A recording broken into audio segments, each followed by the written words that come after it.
That would imply that you actually slept. I have to, get rid of me gum. Why? Because it's bad to broadcast with gum in your mouth. You know? I'm just happy to see that you decided to take your winter coat off today. It was a little warm in here. In the office, not so much. Not so much, right? But outside, brutal. But, come on, we've been lucky. You know what? I turned on the heat for the first time yesterday. I think I'm the last guy. The last guy to turn his heat on, finally. Ran out of Java logs. No. No. When you live in a building, you get everyone else's heat.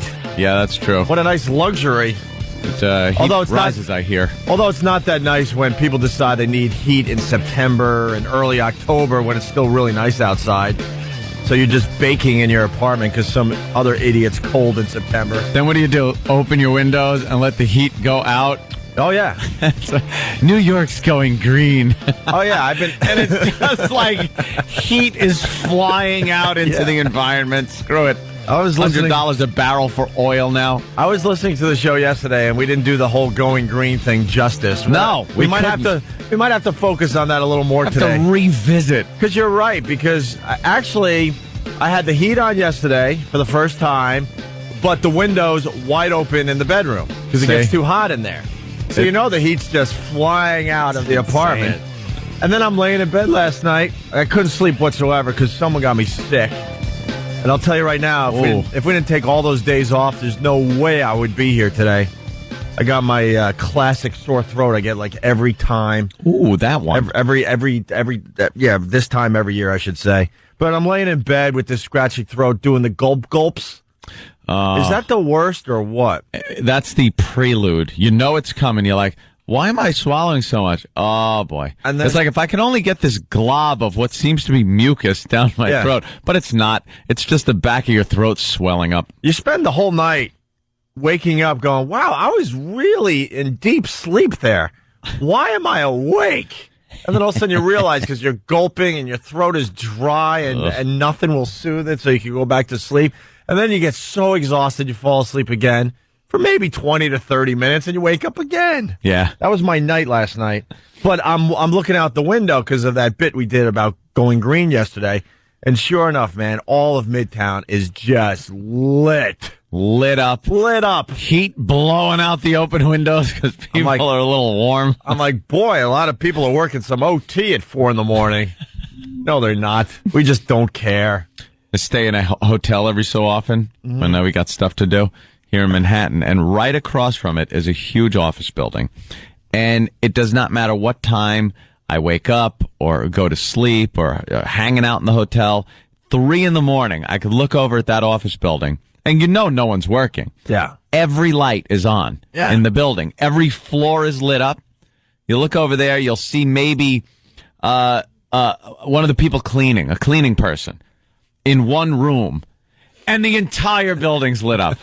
We're going green. Yeah, and we were laughing yesterday because the whole story about the ball that drops, the big crystal ball that drops for New Year's Eve, was green this year.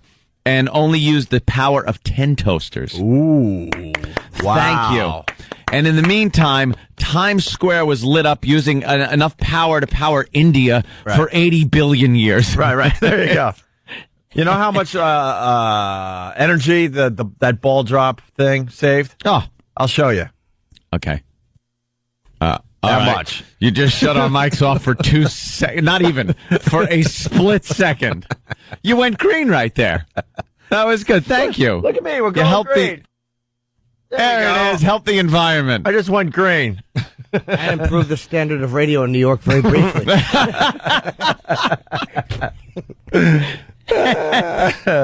It is a joke. It's just a joke. It's not real. People are buying into it. It's another sales ploy. It's a catchphrase. It's a selling point. Right. People think they're doing something. It makes them feel less guilty. Makes them feel like they're saving money. That's another thing. Oh, we'll go green and we'll do this. Shut up. It's not helping. Until like Ope says, until you can look out over Manhattan and have it look like it did in 1860 every night. Yeah, that would be nice. A couple of campfires in the street. Yeah, of course. You're not helping. Well, America's very competitive, too. We're sitting here thinking, why let the Chinese have all the energy? Apparently they're getting all of it, though. I understand. Wow, are they screwing us over? Until they start turning off a few lights, we're going to be business as usual. Yeah. What the hell happened over the past few years that China has decided as a nation that they need to use a lot of oil and push the price up to $100 a barrel now? Yeah. Wasn't it just like 50 and change? We just hit 100 for the first time, right? Oil hits $100 a barrel for the very first briefly, time. but they're calling for like 125 in no time and saying these are just the prices we're going to be stuck with. And they say it's comparable to the early 80s prices if you put in inflation, but I don't know about that. It was just $50-something a barrel. And they keep going, will it go to 60? Will it go to 70? Right. And then you hear 100. But I thought it was a war for oil. Man. That old gag. Man, it's oil, man. I thought really? we were fighting for oil. We're going to, exploit the country and take their oil so we could have our big cars and drive around. Shut up, you college puke. $100 a barrel. Look, the reality is, oh boy, I said that. That's one of my crushes. But America needs to fight wars. Yeah, that's what we do. That's what we do to help the economy. It's one of our best exports. Our soldiers willing to kill. We need a war every 10 years. Yeah, 10, 15. Yeah, and a few flare-ups in between. Yeah. For lobbing a few cruise missiles to keep everyone interested. Yeah, but in general, we like war in America, and it really does some fine things to the economy. Well, it helps out, the economy. Everyone is working because they got to build stuff. Right. Stuff gets broken in wars, right? Apparently, and you got to repair it or make new ones. Right. Exactly. So there you go. There's something. That's your economic news. Oh, I know. On the Opie and Anthony show. My freaking throat is just scratchy and dry. Jim, Zipper, help me. I'll be happy to. Ew. Give him a wash. Why are you calling him throat wash? Why are you calling him Jim? Oh. Me. Freaking Jimmy trumped me yesterday. I hate you. But I didn't. You just said, what's your name? I spent 2 days over break in making my girl call me Gregorio. I would walk into the living room and go, for the next 2 days, I want to be referred to as Gregorio. And then we gave Anthony his Antonio yesterday. Yeah. And then we went to Jimmy and went, Jimmy, what's your name? And you came up with me. See, the J sounds like a Y. It's kind of silent. We're trying to get, I guess, some urban listeners. Yeah, numbers seems to be doing well for some other radio stations in New York. So from now on, Gregorio, Antonio, the comic relief. Yeah, you can wear a big frilly red velvet shirt. I slink in like Marty Feldman and throw out a joke or two. Yeah, good for the urban audience. A Marty Feldman reference. Wow. He's been dead for 30 years. I know. Yeah. Something we were laughing at just before we went on the air, by the way. We should hit the people with this one. Candlelight vigil held for the tiger who killed teen in San Francisco. And we applaud the people standing around with their candles for the tiger. Yeah, this is for the tiger, not for the people that were the person that was killed and the two people that were maimed by the mauling of this tiger. In San Francisco. I hope for the tiger. Hope everyone knows the story by now. It's one of those stories that is just terrific. It's not terrific, though, that they had to kill the stupid tiger. No. They showed the video of that today, of the tiger just dead on the side. Poor guy. Well, he was just doing what tigers are supposed to do, especially if you taunt them. Because now it's coming out that the guys might have had a slingshot. All three of them had slingshots, and they might have been doing some things to the tiger. And the tiger's been sitting there looking at that freaking wall for a while, and he's been sizing up that wall like Anthony was telling me. Know it. The tigers know, and any cat really knows what it can do and can't do. Mm-hmm. It knows its parameters, knows its environment, and you know that tiger was looking at that wall going, I can make that. But why would I want to when they throw like steaks at me every night? Right. This is wonderful. Until someone shoots him in the face with a slingshot, then I go, you know something? I can make this wall. And that guy probably a little tastier than a steak. Sure. And he jumped over the wall and just mauled him. Yeah. And now stories are coming out from the 2 injured guys that they went to get help. And the zoo employees didn't believe him, didn't care. They went to a little cafe in the middle of this zoo and were screaming that they needed help. And someone's like, we're closed. Oh, we're closed. And then walked up to a security guard and said, there's a tiger mauling my friends. And the security guard went, yeah, right. Yeah, right. Just the visual of that. You're frantic, freaking out. Your freaking buddy's just being mauled. Probably losing his ball bag as you speak. Yeah. He's ripping it off and they don't believe you. No. We're closed. No, there's a tiger. We're closed. I don't understand why they have to kill the animal after us stupid humans go and taunt like these creatures at a zoo. And every once in a while, you know, the animal fights back. You've seen the video of what was it? The polar bear with the kid pinned up against the bars. And, it's and he's ripping got his its coat off. And then all of a sudden they kill the polar bear. Why? Or whatever the animal was. It was some kind of a bear. I don't get it. Only way to get it to stop, probably. Like if it's misbehaving and there's no way to get it back in, it's just it's. No, I think it's after they free the kid and all, and then they decide, you know, this thing is misbehaving. We got to kill it. I mean, this tiger that mauled this kid in San Francisco. If I was the zoo, I would put that on display. You want to see the killer tiger. You want an attraction. Yep. P.T. Barnum understood that crap. Man-eating tiger. You want a killer tiger. That's an attraction now. You don't kill the damn thing. You would see ticket sales go through the roof. Yeah. Here it is. Tiger. Get close, but not too close. So the animal rights activists held a vigil for the tiger, right? Yeah, and I again, they are. I applaud that, actually. But I mean, when you listen to them talk, they're like, ugh. Well, the talking is ridiculous, right? Mm-hmm. Of course. You know, humans failed Tatiana. Tatiana. Did they? Don't we just ruin everything? You're not used to that already? They're actually they took care of the animal, because if he was still living in its home area there. Of course, some native would have shot it and used its foot to make some kind of an awful powder to make paint out of. What do you think, the natives are nice to tigers? Just shovel out its gallbladder and use it for some kind of aphrodisiac. Sure. Dumb dance. Circles, meaningless idiocy. With a tiger head on a stick. Yeah, they put it on top of its own head. Oh, look, I'm a tiger. Yeah. No, you're not. We can see your head. I love when they do documentaries on little tribes, and they're like, and the Kungawanga people. It's like, why don't you just point out and go, would you look at these idiots? Yeah. Would you look at these retards who think it's okay to run in a circle with no shoes on? Put some shoes on, for God's sake. So in other news, we got the Iowa caucus today. Who gives us? Does anyone? I hear even the people in Iowa are just like, we don't care. Get out. Well, I'm sure. Yeah, I'm sure most of the people, you're right, don't give a crap. Yeah, these people are coming to their town. You know, I was reading the Post today, and Chris Rock played the Garden. He was in here promoting the Garden. Yeah, gig. It was sold out, and he just killed. Everyone loved it, and they wrote down some of the jokes he had in the paper today, and a lot of his observations. And one of his observations is simple. He says, boy, they really don't want us to vote for president, do they?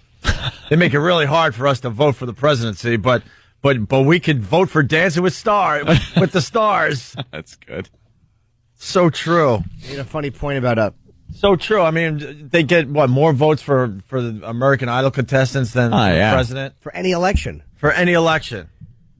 Yeah, it's that's on purpose, people. We know that, right? Most people know that by now. 99% of the people in this country do not understand the true election process. Mm-hmm. They don't understand things as simple as, the primaries, right, and the caucuses. Mm-hmm. People don't get it. And even on election day, they think they're actually casting an individual vote for a candidate, and they're really not. It just doesn't work that way. But Keep them all fat and stupid. That's the best way. Right. Well, for example, if you are a Republican in New York, you're not going to get a Republican president. Don't wake up. Don't wake up. It doesn't matter. Well, you might get a Republican president, but I mean, a Republican candidate will not win New York State. No. So it doesn't matter to even vote. So if you're a Republican living in New York, it don't. New York has gone to the Democrats. That's what they'll do. It's like, okay, New York has got. Like, we're a year out, and I could guarantee that the Republican candidate will not win New York. No. Doesn't seem fair. It's like, wait, but doesn't my vote count? No. Toward that? No. It's the electoral votes of New York will go to the Democratic candidate. Right. That's just the way it works. We think we actually can cast. Let me cast my vote as an American. There it is. One vote. Maybe if he wins by one, I could say it was me. No. Doesn't work that way. All right. So the founding fathers knew that people were much too stupid to vote for a president. We're dummies. They needed the Electoral College. Whatever the hell that is. Wherever it is. I want to go there. Yeah, no but kidding. I didn't have enough credits. Do they offer scholarships? How's their football team this year? You're right, by the way. It's always going to be the Democrats in New York. The Republicans are going to probably take Texas. It's and then there's the swing states that are the ones that, that's the one. That's why Florida's always a pain in the ass. It's kind of a swing state. They're not really sure. Ohio. They don't know what they are down there. What do we do? Who do we vote for? I don't know. I need another commercial to tell me who sucks. Well, we do have some great audio of Hillary, though. Really? Yeah, with her Hillary's, speech. She's the best. Oh, speaking of which, I'm trying to give Chris Rock some props, but he was talking about like Hillary for president. Yeah. I got to read this, because it's his joke, and I don't want to mess it up too bad here. So he's at the Garden, and he's talking about Hillary. On Hillary Clinton, Chris Rock said, I think America's ready for a woman president, not that woman, meaning Hillary Clinton. Being married to somebody doesn't make you good at their job. Yeah. And then Chris Rock goes on to say, I've been with my wife 10 years now. If she got up here right now, y'all wouldn't laugh at all. And then he goes, you get on a plane tomorrow, you want the pilot's wife flying you? That's good. Chris Rock rules. All right, here's the Hillary speech. We'll do that after the break. Just getting started here on the Opie and Anthony Show. A very interactive radio show. Give us a call, 877-212-ONA. Really fast, a quickie, because it'll set up a nice bit here. Zeppelin is going to be headlining Bonnaroo Festival in Tennessee this summer. Oh, yeah? Yeah, they're going to be doing the headline. That's going to kick off a big world tour. I've been wanting to go to Bonnaroo for a while now. I think I'm going. Do you want to go? Seriously? Yeah. Are you just kidding? No, I'm dead serious. It's in. My friend books it. Seriously. No. Are you going to perform? I think so. Yeah. Oh my God! No. Yeah, I'm not obviously not right before Zeppelin, but I mean a different tent, I'm sure. Dude, I'm there. If it goes through, I would like to. Count me in, man. I've been wanting to check out Bonnaroo for a while. So is Metallica's doing it? I really don't know. I just know that Zeppelin is headlining. That news hit today, or yesterday, whatever, late yesterday. Yeah. And with that, we go to break with, of course, Club Soda Kenny just singing a piece. Yeah. Of Zeppelin. On the Opie and Anthony Show. That ain't it. What happened? That was a piece. A piece of crap. Here it is.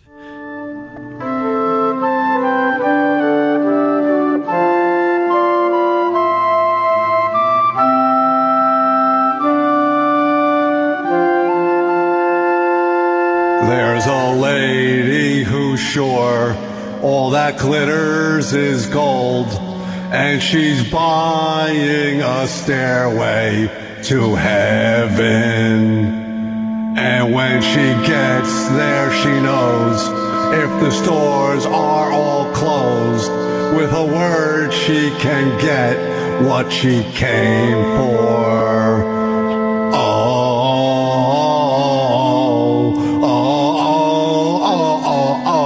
And she's buying a stairway to heaven.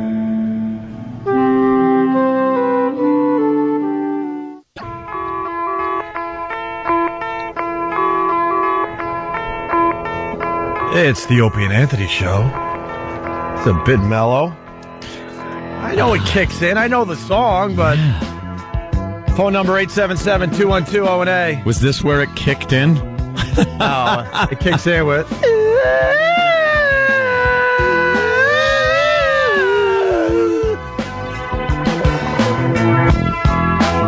Yeah. Oh, we have to wait a little longer for that part. Yeah. I don't think it rolls around. Oh, this gets crazy. Too nuts for the morning. Did they loop it? Yes. Oh, they just looped it so we don't even get the...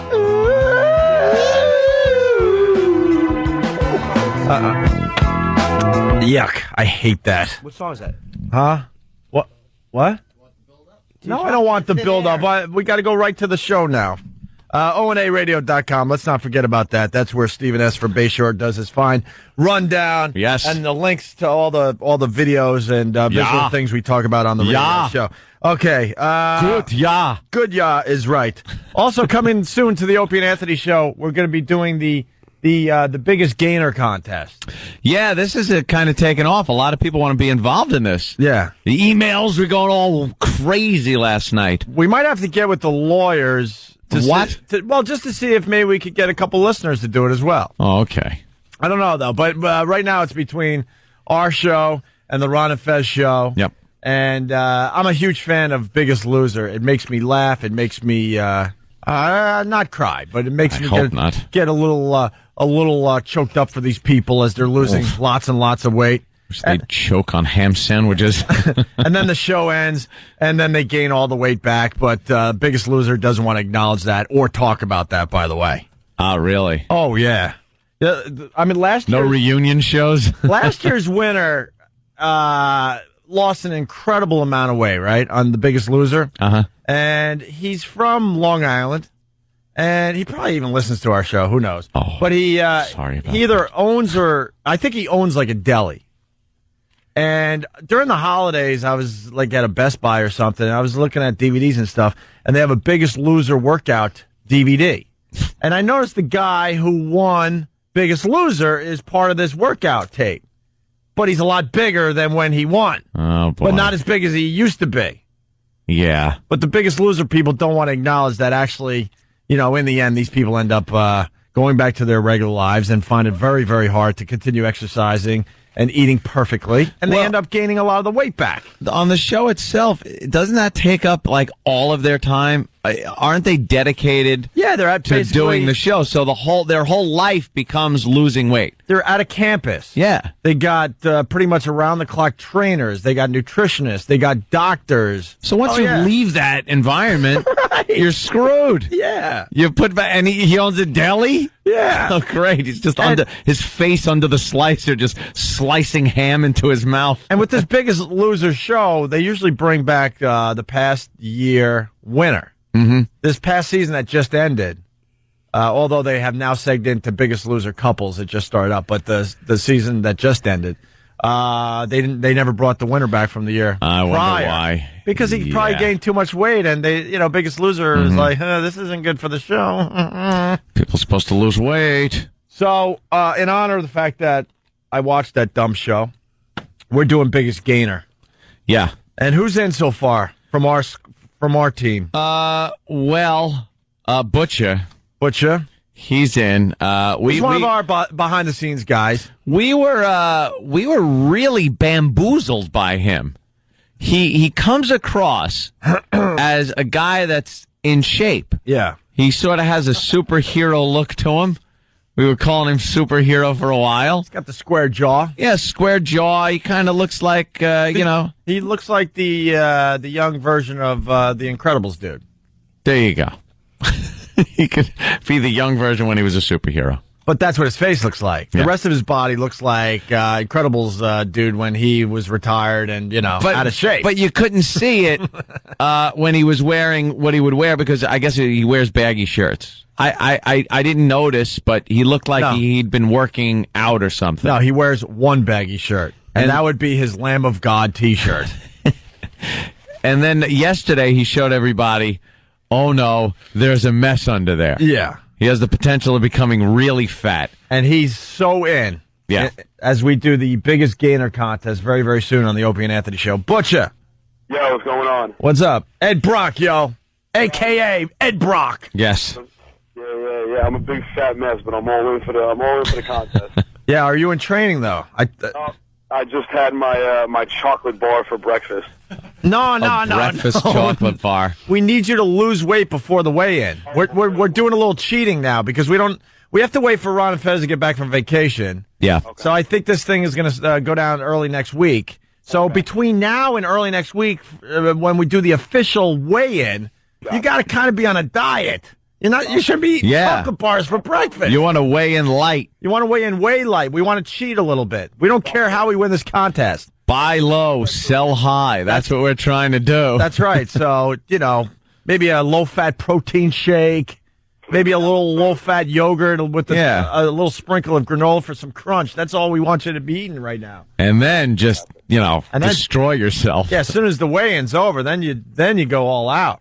I'll go for the anorexia, bulimia, finger down the throat thing. Yeah, whatever it takes. We don't care. For the next few days. But Butcher is really in. Yeah. And who else do we got? We got Pat Duffy? Oh, we're going to ask Pat Duffy tomorrow? Do we really have to ask Pat Duffy to do anything at this point? The guy is a soldier. Yeah. He will come to the table, I'm sure, and eat everything on it. And it's going to be the guy. I believe it's going to be a 3-month contest, and it's basically going to just mock the Biggest Loser. Now here's here's one thing I found a little disturbing. The lovely Lily wants to be involved in this from the Ron and Fez show. No, she doesn't. She couldn't. She wants in, supposedly. But she wants in. But explain Lily to the rest of America. Lily is adorable, and she's very thin. And very tall. She's very thin. It's got to be 5'9", 5'10", easy. Yeah. And a great hat collection. A great silly hat collection. That it looks good on you, though. Yeah, Lily always does. She's dressed to solve a crime somewhere. Yeah, it looks like solving a crime or a Holly Hobby doll or just some wacky hat thing. But she wears it well. She looks like a model for a J.C. Penney catalog. Yeah, she's kind of the girl next door. For like a Sears catalog. Kind of. Is that an insult? But I can't see her gaining any weight. I don't know. I don't know if she's puking on the side. Maybe because she can stop doing that. She's real thin. I mean, how much weight can she possibly... Well, I guess we just win the contest is what happens. I don't know. But there's got to be classes. Like, if she's in, we'd have to put her in against our own skinny chick, Travis. Yeah. Who's throwing his arms up in the air once again. He just doesn't understand that he is a chick.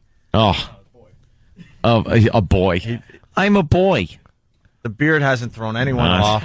The one on your face or the one you married. Believe me. That's not nice. She's a lovely woman. We love her. I know. You guys should be called Dylan and Lisa.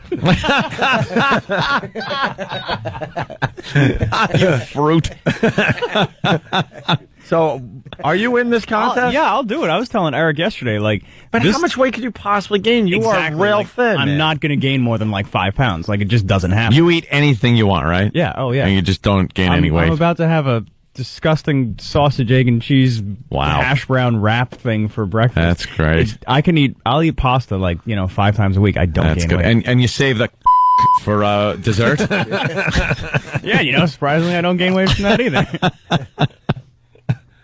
So, I'll do it, no problem, but... See, I think classes, little categories like that might work. Yeah. And then we get somebody like Bronx Johnny to go up against maybe Butcher, because they're more in the same category. Butcher is our Robert De Niro in Raging Bull. Yeah, I think he can do it. Yeah, he's gonna be a mess by the end of this contest. We can only hope. I can guarantee that. I'll eat Johnny alive. You think Bronx Johnny's in too? I heard rumor. Okay, well we're getting the teams together. We're getting our team together. We're getting the Ron and Fez team together, and I think the weigh-in goes down hopefully Monday or Tuesday of next week. Screw this! You've heard so many shows, TV shows, radio shows, even because of sponsors or something that they want to lose weight. Mm-hmm. It's the whole lose weight thing. Throw that out the window. We want fatties. Oh, yeah. Want to see these people just destroy their bodies. for 3 months. Stretch marks forever. Yeah, for the rest of the winter, basically. The contest is going to end in early April. Yeah. I don't like Lily joining. I don't like it. That upsets you, doesn't She's it? the only attractive person in the entire organization. Yeah, what outside. happens? There's no chicks. There's one, and she wants to get fat. There's one girl, she wears her funny little hats. She sure does. She's always smoking a pipe. Has a magnifying glass. Of course she does. Looking for clues. Yeah. Silly. Where's Earl's talent? She can't find it. No one can. Not without the Hubble. We're gonna wreck her side career. She's not going to be part of the back to school collection next year. Catalog for Sears. Just the pith helmet modeling career is now over. Pith helmet. But she'd look adorable in a pith helmet. She would. Every time I see Lily in a hat, I just want to see her being boiled alive by natives. All right, well, game on, Butcher. We're counting on you, buddy. No problem. I got your back, guys. Don't worry about it. How many pounds do you think you could gain in 3 months? Oh, Jesus. I don't know, man. I'm just gonna keep doing what I do plus some, and we'll see how far I can take it. He'll pack it on. He's got the genetics for it, you could see. I'm thinking you could average 5 pounds a week through the whole contest. I could definitely try. That would be 60 pounds, right? More or less, maybe a little more. 70 pounds, call it. Yeah. Wow. I'll end up being a diabetic by the end of this. Right on. See, Max has got it wrong also. Hold on a minute. Hold on. Stay there, Butch. Max, what's up? Hey, guys, I was wondering, Lily could be a ringer if she got pregnant just for the contest. No, she would look like Talia Shire pregnant in The Godfather. Just like real skinny with just a little basketball underneath Rocky? her shirt. Was it in The Godfather? No, in The Godfather. Oh, yeah. Yeah, when she was pregnant and, clean us up. Be a murder like your father. And she had this skinny little Talia Shire body and then like a softball in her gut. I like her better in Rocky 2 when she could collapse on the bird feed. She gave birth to a kid with a Carmen ragu wig. The hairiest chimp baby ever. All right, Max. Hey, I got a cool man. Never mind. All right, he punched out. That's I like good. that. He saved himself, but the plane goes down in flames. All right, Butcher. Yo. Show some self-control between now and Monday, maybe Tuesday at the latest. Yeah. Actually, let's try chocolate. Let's get the Ron and Fez people together and get them organized, and Monday we'll do the weigh-in. Okay. Official. The official weigh-in is Monday, and then contest is on. I'm down. All right, Butcher, so, eat a few salads, will you? Finger down the throat. I got you. Yeah, that's the easy way. We're going into cheat mode right now. Lose as much weight as possible between now and Monday. Indeed. All right, buddy. All right, dude. All right. Later. I never knew his name was Ed. Huh? His name is Ed? A.K.A. Ed Brock, right? Creepy name. Ed. Here's the Hillary thing we kind of teased going into the break. Her just babbling again. Listen to this. With her Hillary speech. They've been coming after me for 16 years, and much to their dismay, I'm still here. And I intend to be still here in November 2008. So go to the caucus tomorrow. Stand up for me for one night so that I can stand up for you, and together we'll make progress again in America. Thank you all, and God bless you. I want to see that music play and have her head explode. Just watch her head explode when Slim Whitman plays. I am distracting you by the way I speak. How can I'm anyone... not saying anything up here. Exactly. How could anyone listen to that and feel any sincerity in what she says? It's political. It's oldie-time politician cadence. She galvanizes you into making a nice warm bath and opening your wrist into it. Yeah. What a zilch.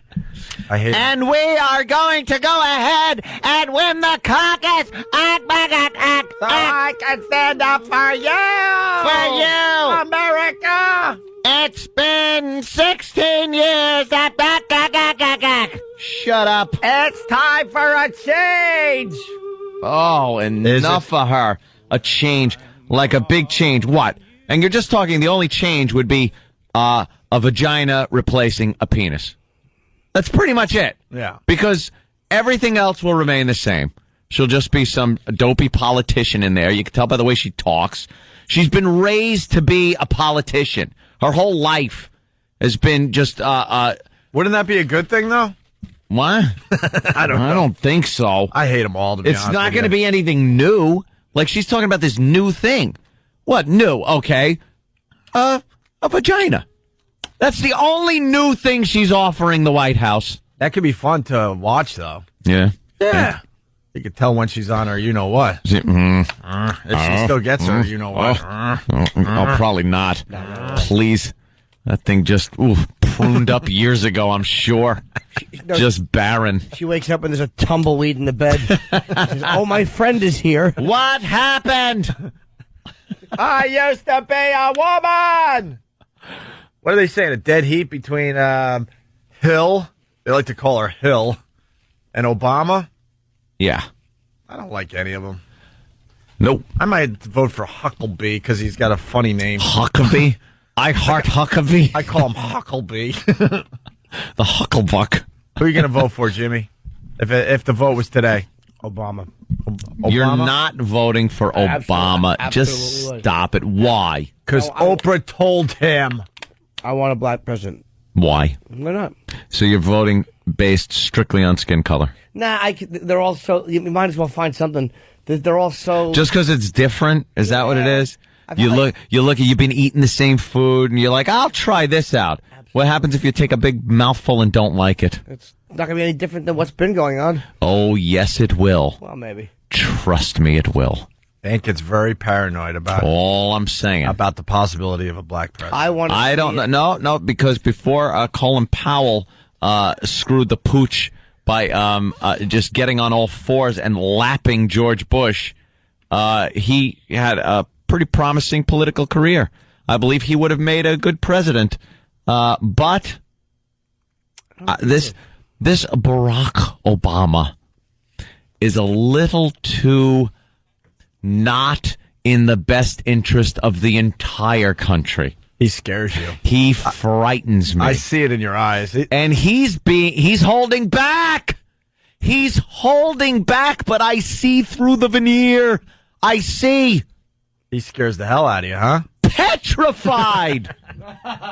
Petrified. I'll be honest with you. Petrified. What scares you about Obama? Like I said, he's not going to take care of Whitey. Let's get. I don't think the best interest of the majority of the nation, Whitey, is in his mind. I won't say Whitey. I'll just say the majority of the nation is in his best interest. I think a lot of little interest groups will get a lot of his attention. I think my already overinflated, bloated tax bill will be going toward things that I really don't want them to go towards. That's what I'm saying. And I think it'll be even more so. I think we'll really get the hell taxed out of us. And that wife of his. Oh, boy. If I could use the word, I would. Not that word. Not that word. I use that in the privacy of my own home and car. But I'm talking, she's a little too involved. Little too involved. In what way? I think she has a lot of influence over him. I think he's pee-whipped. I honestly think he is. You're insane. And she's got some wacky ideas. Like what? Well, again, I don't think the majority of this country is really in their agenda. But is the majority of the country and any real politician's agenda like? And I don't think the Republicans are just for the rich, but it's like Bush. You know, I don't think he's for the majority of Americans. I think he's for a small percentage of Americans too. I mean, they all kind of are. I think you would see if Barack Obama was elected. I think you would see things change a little more negatively in this country. Why are you beating around the bush? What are you trying to say? All right, let's look at New York City under Mayor Dinkins. he had an agenda based on skin color. He did. He did. He'd go to a black drug dealer's bedside in a hospital that was shot by the police. That was just one time. And the police, well, I don't care with one time. He also did white things, like he loved tennis, and he would leave his limo air conditioning on in the middle of an energy crisis. That's a white guy thing to do. That's a Streisand All right, thing. I'll give him that. I just don't know. I don't know. The country's not. Wait a few years until there's an influx, until we're a little more of a melting pot, which I mean by a melting pot, third world country. And then we can have, I don't even think president's a good word, warlord. I like the word. Africa has a great thing. Warlords. I like them. They go around with machetes. Someone disagrees. They get hacked apart. You want us to elect a warlord? A warlord. But I don't think America's ready for a warlord yet. I think we need more people to be so politically correct that we keep this influx of people coming into this country that really probably don't contribute that much. Mm-hmm. They don't assimilate to our society. And then after a while, when the country's completely destroyed, then I think it's a good idea to have a president that might better represent the majority of the people in the country. So who are you going to vote for? That's a toughie. I will probably cast my vote for Rudy Giuliani if he is the Republican candidate. The God, and let me tell you something. What about McCain? The Democrats. What about McCain? Cuckoo. The Democrats are morons, because if they cannot turn every disenfranchised Republican around and get them to vote for a viable candidate, they're insane. And they can't. I wanted to vote Democrat for last election. I wanted to. And this election I want to. But they parade out a freak show. It's like Barnum and Bailey. I don't want a gag ticket. And a woman or a black president at this point is not a viable candidate for the country. I flew to Colorado recently, Opie. I looked down on middle America. I looked out the window and looked down there and saw a bunch of, I didn't see people. I just saw land. But I knew that land was full of people that would never vote for a woman or a black person. Down on everybody. I looked down on everyone. If that window opened, I would spit out on it. But it's not really ready. That middle part of the country. And you could see that from way up in the sky. Of course I could. What do you see? I could see it from first class in the plane. What are they carving into their crops? Oh, boy. Oh, boy. You should see those crop circles. Yeah. They don't look like aliens draw 'em. Aliens don't know the letter N. It's just America's not ready. So if either Hillary or Obama get the nod from the Democrats to run, you will see another Republican president. You will. Giuliani sucks. Giuliani does suck. He's got a lot of skeletons in his closet. He's made a lot of bad decisions. But his health is questionable. You don't know why. Why the hell was he in the hospital? No one knows. He was in the hospital. They kept him there. They couldn't even fly him. He's on the plane. They couldn't fly him back to New York, where the best hospitals are. They had to leave him in some podunk little hospital somewhere. Yeah. So he could come out and smile and wave and walk to his limo. Something was going on there. Does it bother you? He's still kind of doing the whole 9/11 thing during the campaign? Everyone else is using it for some reason or another. So, I mean, why shouldn't he? He's the only one, though, that I think should be using it. I mean, people do forget pretty quickly, but he was, right there.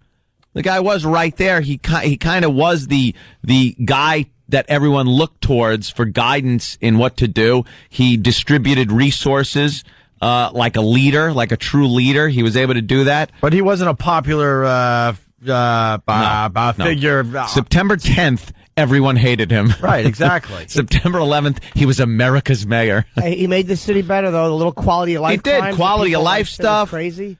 What about Bloomberg? I like Bloomberg a lot. Supposedly he might enter the race as I'd love to see him as win. a third party candidate there. He's got his own money. Ticket. He's got his own money. He doesn't need special interest money. He does have his own money. I like that. I would love to vote for him in a second, Bloomberg.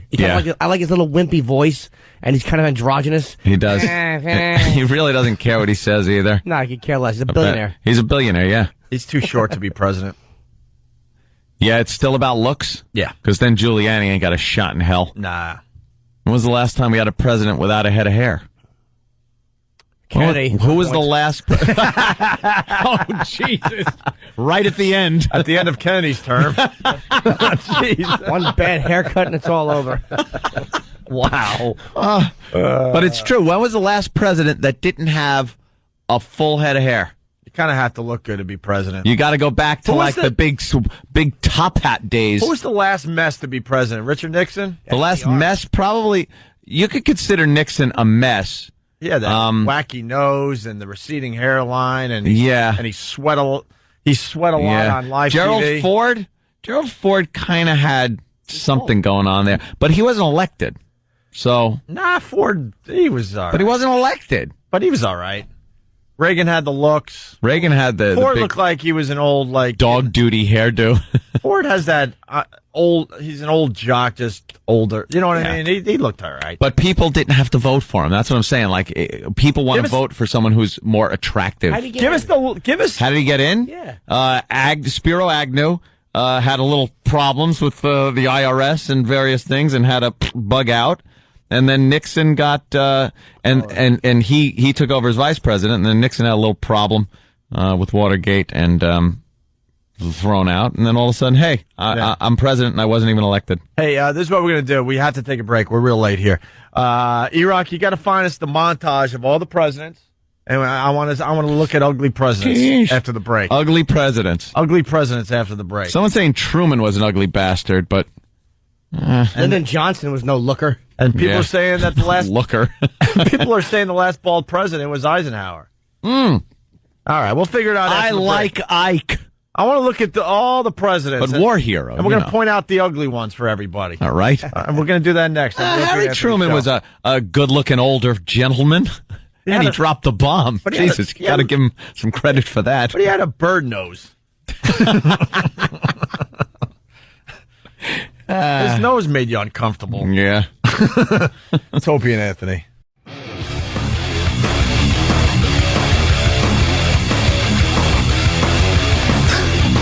You're checking out Opie and Anthony.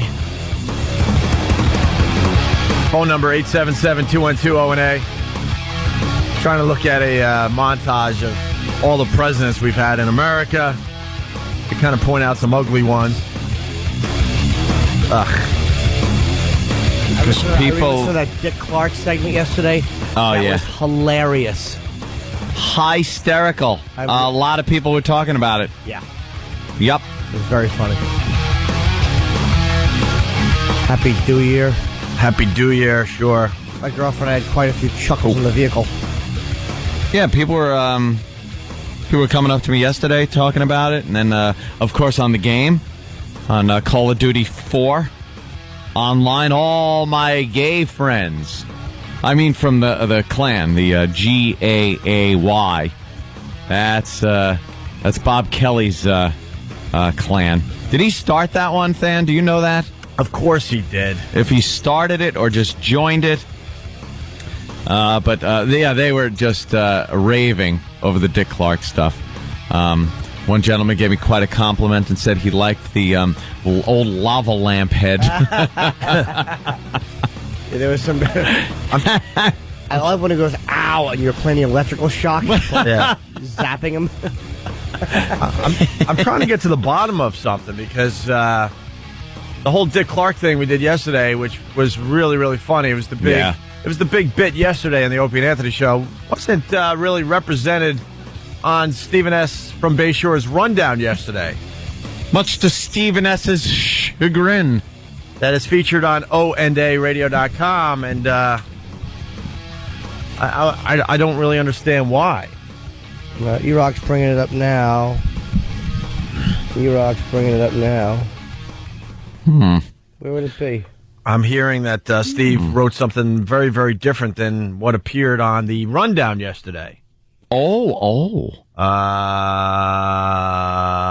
Are you scanning that there, Jimmy? Eric, I let Eric scan it because I can't. I'll see if you can find it, baby girl. That's his nickname. Wait, let me read right there. Wait, go up a little, right? Go up a little. All right, the Times Square ball has gone green. It now only uses the same amount of electricity a few toasters would consume because they've put energy-efficient bulbs in it. How nice. Let's just ignore the fact that the rest of Times Square was for hours that night lit up like the sun. And then there's a quote, "Don't daze me." Okay, he spelled out brah. Don't tase me. Blah, blah, blah. In keeping with the green theme, Dick Clark's body will be going green later this year, then gray, then into a multicolored, withering pile of maggots. What do they edit? Seems pretty. So much for being nice. Some people were photographed wearing diapers in Times Square. Yeah, that's right. It seemed that there are no bathrooms available for people celebrating New Year's Eve to use, so a few people had the idea to use diapers in case of any accidents. Jeez, yeah, what'd they take out? Yeah, what did they take out? And that's it.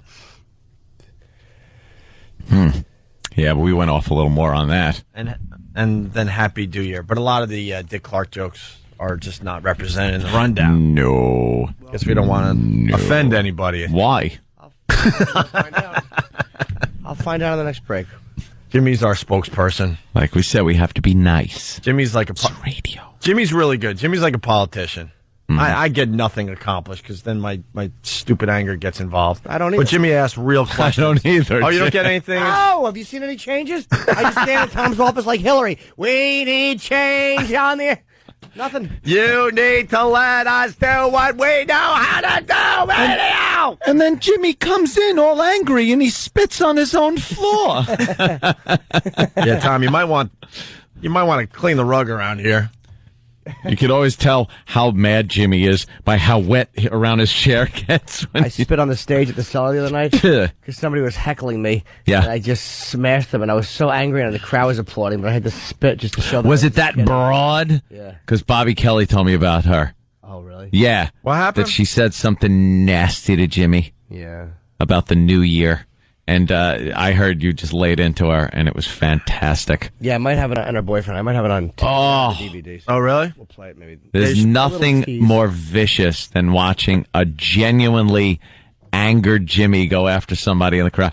When somebody says something and it's good natured, and the idiot's just trying to be funny, I think you give him the benefit of the doubt. Oh, yeah. You kind of shut him up, but when someone's being like drunk, stupid, saying crap that's just trying to be vicious to you. Oh, why do they bother? Well, I don't understand why you would do that in a live performance anyway, unless someone was attacking you personally. But I wasn't, and she whatever. Yeah. So it feels kind of good to do that because the problem is she probably doesn't get enough of that. I really attacked her boyfriend more because he was, proud to pipe up for her. Whatever. He's a dude. What did she say? Did I miss something? I was sarcastically addressing the new year. I wasn't having a decent set. I was like, I hope you all have fun with your hats, whatever I was saying. And your noise maker. Yeah, he was being all like... Okay. That's what Bobby said. You were being all just passive-aggressive, kind of, hey, have a great new year with your hats and noisemakers. And but I really was just kind of kidding around. She's like, well, I hope you're funnier. Oh, like, no. In 2008. Yeah. Oh, no, she didn't. Oh, no, you didn't. But, So then what'd you do? I'm like, who said that? Who said? I always of like course. Were you biting your teeth? I was really unhappy. But then you ever try to bite your teeth? Yeah, that's like that's impossible. Bad. It's bad. Because you need the other. Them. You need the other set of teeth to actually bite the teeth. So you'll crack them though. Well, you really try to bite them though. I can talk to them relatively well. But try biting your teeth. You're not officially biting them. He was a crooked cop, bad cop. We have people on the newspapers, don't we, Tom? So what'd you do? I just kind of thank you, Steve. I think I smashed her and her boyfriend because he had to talk to me in the bathroom. He tried to make a little joke in the bathroom, and he's like, I'm the guy from the bathroom. And then I just kind of made fun of the fact that the Mo had spoken to me in the bathroom. Oh, very good. Actually, Jimmy just said, look at the, look at the, look at him. It's a, look at the, Is that what you did? Yes, I did. I certainly did, and I slid on the floor, made a wacky noise. Yes, thank you, Glenn Dandy. Very nice. Okay. Moving on to other things. This minivan crash from yesterday we didn't get to because we had a very, very busy show. Minivan crashes into the news studio live on TV. This is pretty funny, man. They're doing their live shot from their little side studio there. Where's this out of? ABC News Studio in Chicago. Okay. Chicago. ComEd crews are working to restore power to thousands of homes in our area, and Chicago firefighters are doing their very difficult jobs tonight. ABC 7's Michelle Gallardo joining us now live from the scene of one fire tonight where 2 people were injured, Michelle, and the weather made the rescue work all that much more. Oh! It certainly did, Rev. This was an automatic call. Dummy. Hey, dummy. A car just crashed into the newsroom. Wait, so he's in the newsroom. She's outside somewhere else in the city. Oh, the video's pretty good. We'll have that linked up later on onandaradio.com. She doesn't miss a beat. She's got her story, damn it, and she's going to finish it. Sam, you got something else to add to this? No. Oh, then why you got headphones on, and why are you standing there with your massive afro? Just in case you had any questions. What? Self-explanatory. Well, I didn't know the video was being shown, so, in case about the minivan and stuff? Yeah. How many miles per gallon did it get? Sure. What are you going to offer? Is it fuel efficient? All right. Very nice. There you go. Mm-hmm. Oh, that's great. Yeah. That is a good one. Wish it had explosives in it. Oh. Fun with that big. And she would still do a stupid story. It just really was an explosive delivery service. Bill's Bomb Emporium. And then there's like this really strange story. The adopted son, was searching for his birth mom, and finds out that he's been working with her at Lowe's. What? The whole time. How does that happen? Come on. That stuff's weird. That's not weird. It was some kind of arranged thing. Someone knew. What do you mean? Someone figured it out, and they were working together. Steve Flake has been searching online for his birth mother for 4 years, finding nothing. Then he noticed he was spelling his birth mother's last name wrong. He fixed it and got a hit. The home address of a woman in Grand Rapids. And I thought, well, that's really close to Lowe's where I work, and I bet I've seen her in the store, not really knowing to what extent I'd seen her in the store. He was telling a coworker about the mix-up, that the name was Tality, not Talladay. And she's like, do you mean like the Chris Tality that works here, the one, the head cashier up front? A manager looked up the home address. It was a match. It was his mother. But Steve didn't know what to say, so he waited. Just seeing her at work and thinking that's my mom, and this is very, very strange. Last week, an adoption agency worker agreed to break the news to Chris, explaining only that a coworker named Steve was the son she'd given up for adoption 22 years ago. Hello, why'd you give me up? Yes. Little hairy child. Thought it was a monkey. That's kind of wild, huh? Yeah. All right, that is a little odd. What are the odds? 600,000 to 2. Yeah. Wait a minute, then it would only be 300,000 to 1. Right. For 8 months, the cashier and the delivery guy had worked together, joked around. He did the same to me? Had sex. It was hilarious. Never suspecting they were mother and son. It was just like instant, hug me. Yeah. Hug me. I haven't seen you in ages. Yeah, hug me. And we just sat down and talked. And we you ditched me, you bitch. Now What's with the hug? You ditched me. Why the hell would you hug her? I haven't seen you since I abandoned you for drinking fun. The guy, when he found out, should have done everything he could to have sex with her. Yep. And then right in the middle of it, go, you know who I am? Your son! Right then. And just try to screw her up emotionally like she did him. And it would be sexy. Hell yeah. Ugh. How do you get a hug in that scenario? You don't. How do you not say, so, how's things going? I'm glad to see your life got a little better, that you got rid of me. You're working here at Lowe's. Same thing I'm doing. Right. Because I had no self-worth. Yeah. Because my mommy got rid of me. Yeah, what'd you get rid of me for? To get your career going? You're working at Lowe's like me. Didn't work out for you, did Yeah, you? what happened? Did it? Maybe if you would have kept me, you'd had something to work for. Oh, what a despicable woman. I'm dubbing her despicable. Well, let's hear about the hug. Just talked, and we have so much in common. Yeah. Now they're easing from coworkers into She owns family the members. water slide he came out of. That's what I was hoping, that he would turn out to be a good person. Jeans. Good jeans. That's wonderful. Thank you. They like what they see in each other and in their future. Hope they're both shot in a robbery.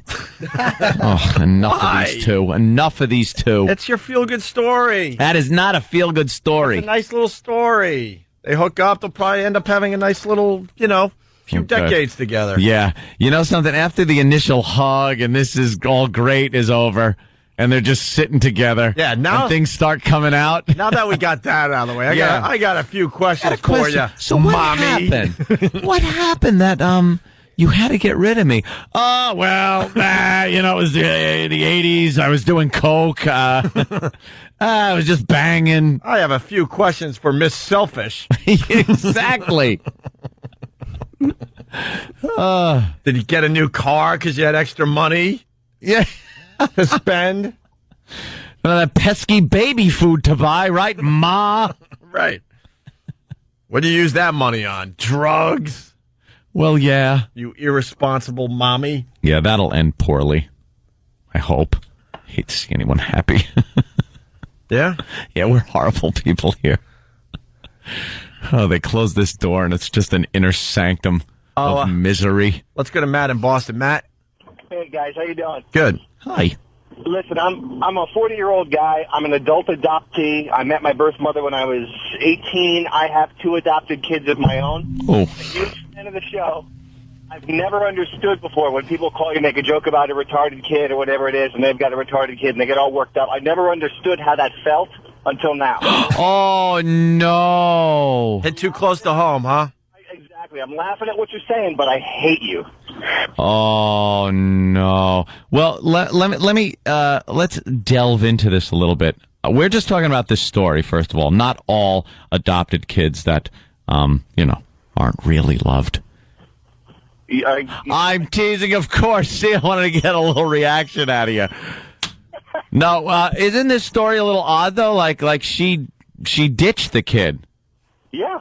And then she ends up at Lowe's working with him. Well, how old is she? I mean, she was probably, 16, 17 when he was born? That's what I'm guessing. Somewhere in there. So mom was a little whore, which is, kind of hot. Why does this upset you, though? Everyone's got their own situation. Well, my mother was 16 when I was born. She, obviously she couldn't keep me, came from a religious family, went out to a home for unwed mothers, and, then just sort of, when I met her 18 years later, it was a lot of that, what happened and why, and she did the right thing as far as I'm concerned. Did you get the right answers?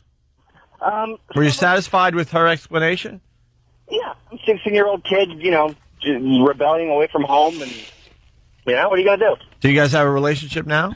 Yeah, absolutely. She came to my wedding. She lives in Holland, so she came to my wedding. She met my family for the first time there, and we email back and forth and all that stuff. She should have gotten one of them abortions. I'm thinking it wouldn't have worked out so good for me. No, see? It can always be worse. Yeah. I think adopted kids get a lot of love. I do believe that, but that's got to be, I don't know. I wasn't adopted, so I don't know. But I'm not in that situation. But I know? I think I'd be pretty pissed off. Yeah. Thank you. I don't know, though. I'm not in that situation, but I'd be like, what the F? The situation where you get together with that mom that was 16 and you start talking, is there any resentment in you? To be honest, not really. Maybe a little disappointment, because I guess every adopted, when he's pissed at his adopted parents, oh, my real parents are princesses in some foreign land, and they're going to come take me away and sit, and then you find out they work at Lowe's. Yeah, right next to you. Princesses in foreign lands. Yeah. Never works out that way. No. All right, Matt. Thank you. Yeah, don't hate us too much. Nah, you actually was laughing, but it hit a little close to home. Hey. Absolutely. You guys are great. Hey, Godspeed. Matt in Boston listening on BCN. We got to take a break. When we get back, the show's falling apart, by the way. Oh, I know. We were supposed to do something, and we didn't. No, I think we sound all right, but my throat is freaking killing me. Like, there's razor blades in it. Nice. Jimmy is like... My left eye is tearing because I had that stupid sinus tickle.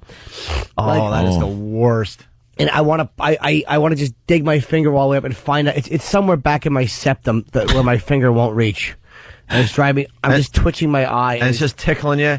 And you can't even rub the top of your nose to get at it, right? Can you scratch it with a Q-tip? No. It's just way in there. It's making his eye water. I know. He's blowing snot. It's just the snot moving around in my septum. That's what's making the tickle. It's like the boogers are just kind of moving around and they're coming out. Boogers. Oh, my God.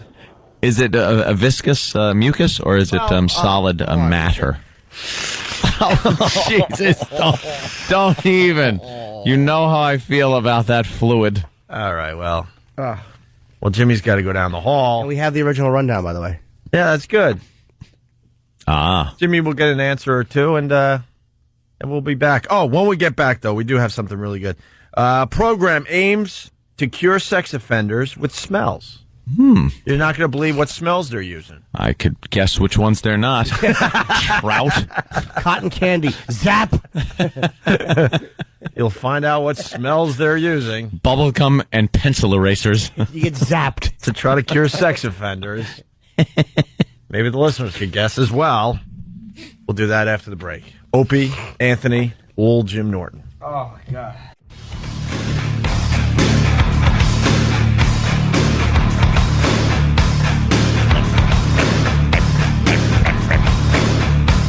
It's Opie and Anthony. Hope you're having a good morning. How couldn't you? What? What happened? Good morning. Oh, I guess if your house burnt down. Yeah. That would suck. That would suck. Okay, that's a bad morning. Hey, I noticed it was getting a little, because you brought up the fact that it's lighter out a little later. Yeah. Kind of like that.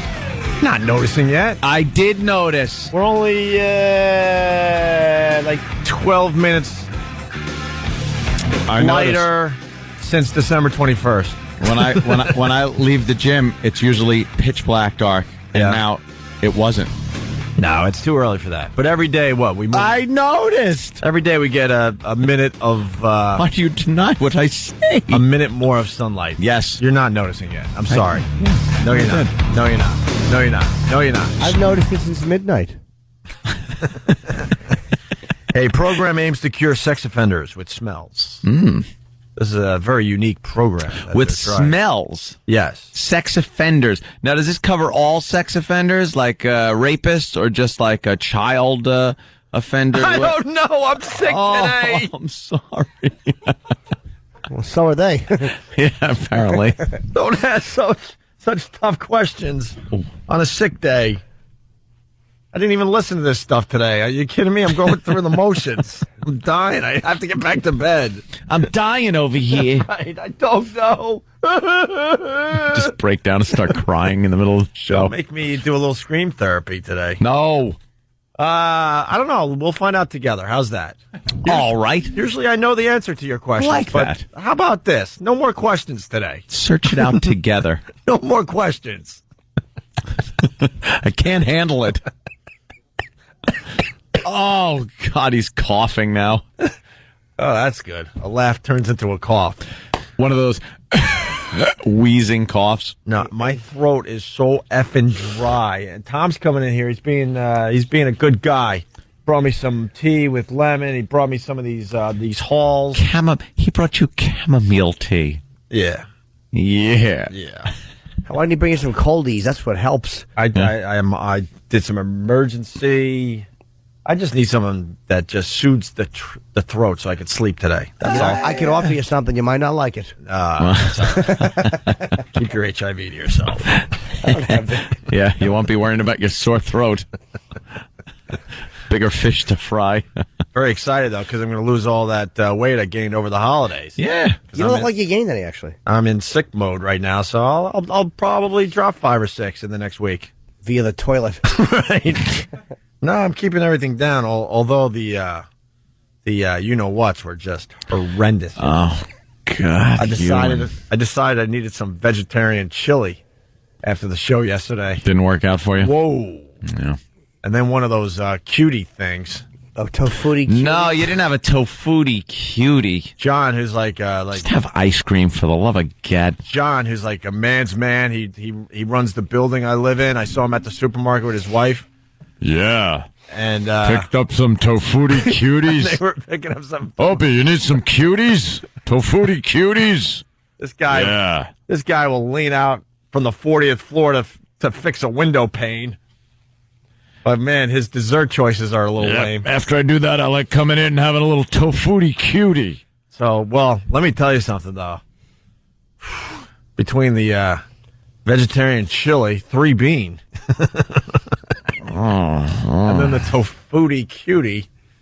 Wow. Just a mess. Wow. You open up the lid, it looks like the beginning of Saving Private Ryan. Oh, no. It was I haven't gotten to that point yet. Oh, no? Okay, no, good. Decided to hang out for a while for whatever reason. Hey, why don't we play audio from this program? Yeah, I want to find out what this is all about. All right. Thanks, Jim. This seems like what happened? I don't know. I just heard Jim making some noises from a certain area that wasn't his mouth. Could I have that Lysol, Danny? It's right there. My stuffy nose. Thanks. Yeah. And Jim's blinking a lot. This is for my unstuffy nose. I'm My just left going to spray a little Lysol. It's a tickle. Where? In the back of my head. That sinus drip tickle. No, that tickle was probably your sphincter. Well, that was my my body gets very tense when I'm drippy. We're the worst, man. We just had almost 2 weeks off. We had plenty of time to be sick during our time off. Yep. All right, here we go. Different kinds of offenders. Okay, listen to this. Some people believe sex offenders cannot be changed. Some experts say not true. They say they're doing it right here in the Portland area. Well, that's right. It's right there in Portland. They're finally deciding to do something. Right in Portland. Good for them. Logging and curing sex offenders.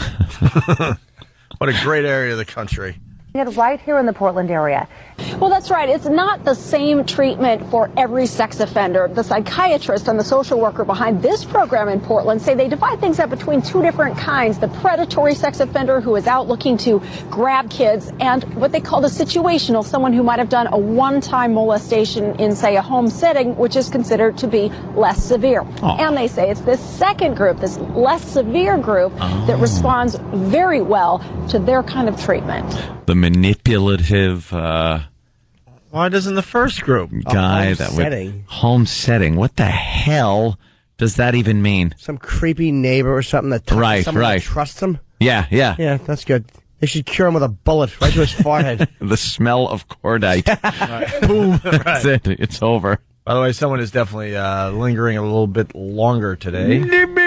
He writes, did the flu lady from Juneau make Opie sick? Damn her. Oh. I guess ducking down in my seat as she was sneezing behind me didn't work. Didn't prevent me from getting it. How many days does it take, by the way? I don't think the CDC recommends just ducking to get out of the way of somebody's sneeze. I played like bank robber too, though. I don't think that works either. Bank robber and you ever see healthcare workers doing that? Low in my seat. That should have worked. Contagions. That stuff you ever see them just pull their shirt over their nose? You know why they don't do that? Why? Because it doesn't work. It makes you feel like it might, though. Yeah, that's all that matters. How long does it take if someone's sneezing behind you at a movie? A sneeze travels at well over 180 miles an hour. Thank you, Anthony. So I don't think you could cover up in time. In time, yeah. Does the sneeze itself make you sick? I would think so. Sure. Why? A lot of germs coming out of your nose. Why? Because you got all those viral germs. Really? Those little viruses shooting out of the nose. Oh, Jesus, don't sneeze. Just scared myself. Jimmy, for the rest of the show, just make believe you're going to sneeze and look it in. Oh, it's not that hard. I can feel a sneeze coming. Isn't it easy to make it look like you're going to sneeze, but to actually do an authentic acting sneeze is hard. Watch. Tell me if this makes you paranoid. But you can go, tell me if this makes you paranoid. Hold on. And then that's all you get. What a tool. How's this? I put my finger up and I go, ah! Chew! I look around like everyone's scared. Bravo. That's very good coming from me. Yes, of course. All right, here we go. Let's find out more about the sex offender program here. Spend an hour in this chair, alone in this room, and you'll feel sick, afraid, ashamed. That's just what the doctors want. Opie and Anthony show. A guest. Yeah, that'll make the intro to the show, huh? Please. Oh, yeah, let me hear that again. That does sound like an intro for this show. Do we have, like, Opie and Anthony? I'll do Opie and Anthony guy. Spend an hour in this chair, alone in this room, and you'll feel sick, afraid, ashamed. The Opie and Anthony show. Perfect.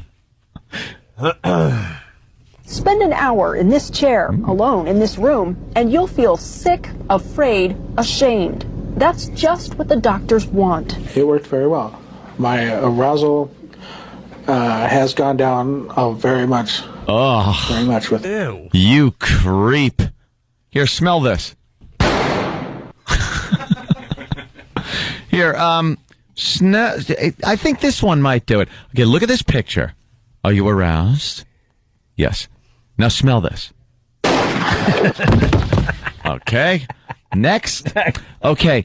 I want you to take a whiff of this. Now, this is more of a subtle smell, but look at this picture. Yes, it's of a high school cheerleading team. And what are you feeling?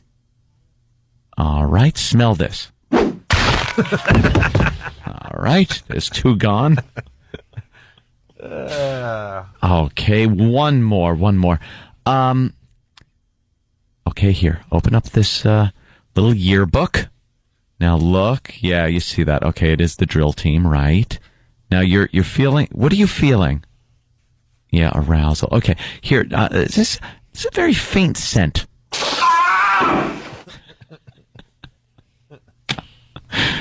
Oh, what a creep that guy was. Feeling arousal. My arousal. My arousal. Yuck.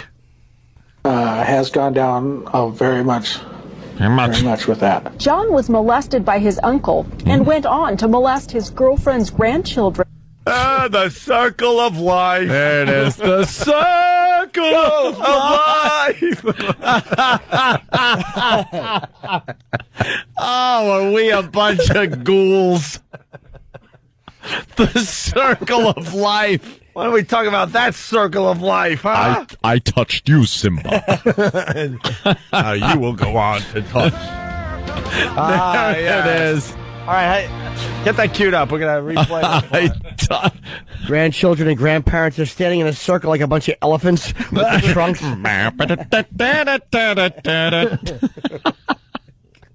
People are suggesting I drink that airborne stuff. I don't know if that works. No, emergency is better. I don't even know if the creators know if it works. They've sold a lot. They sure have.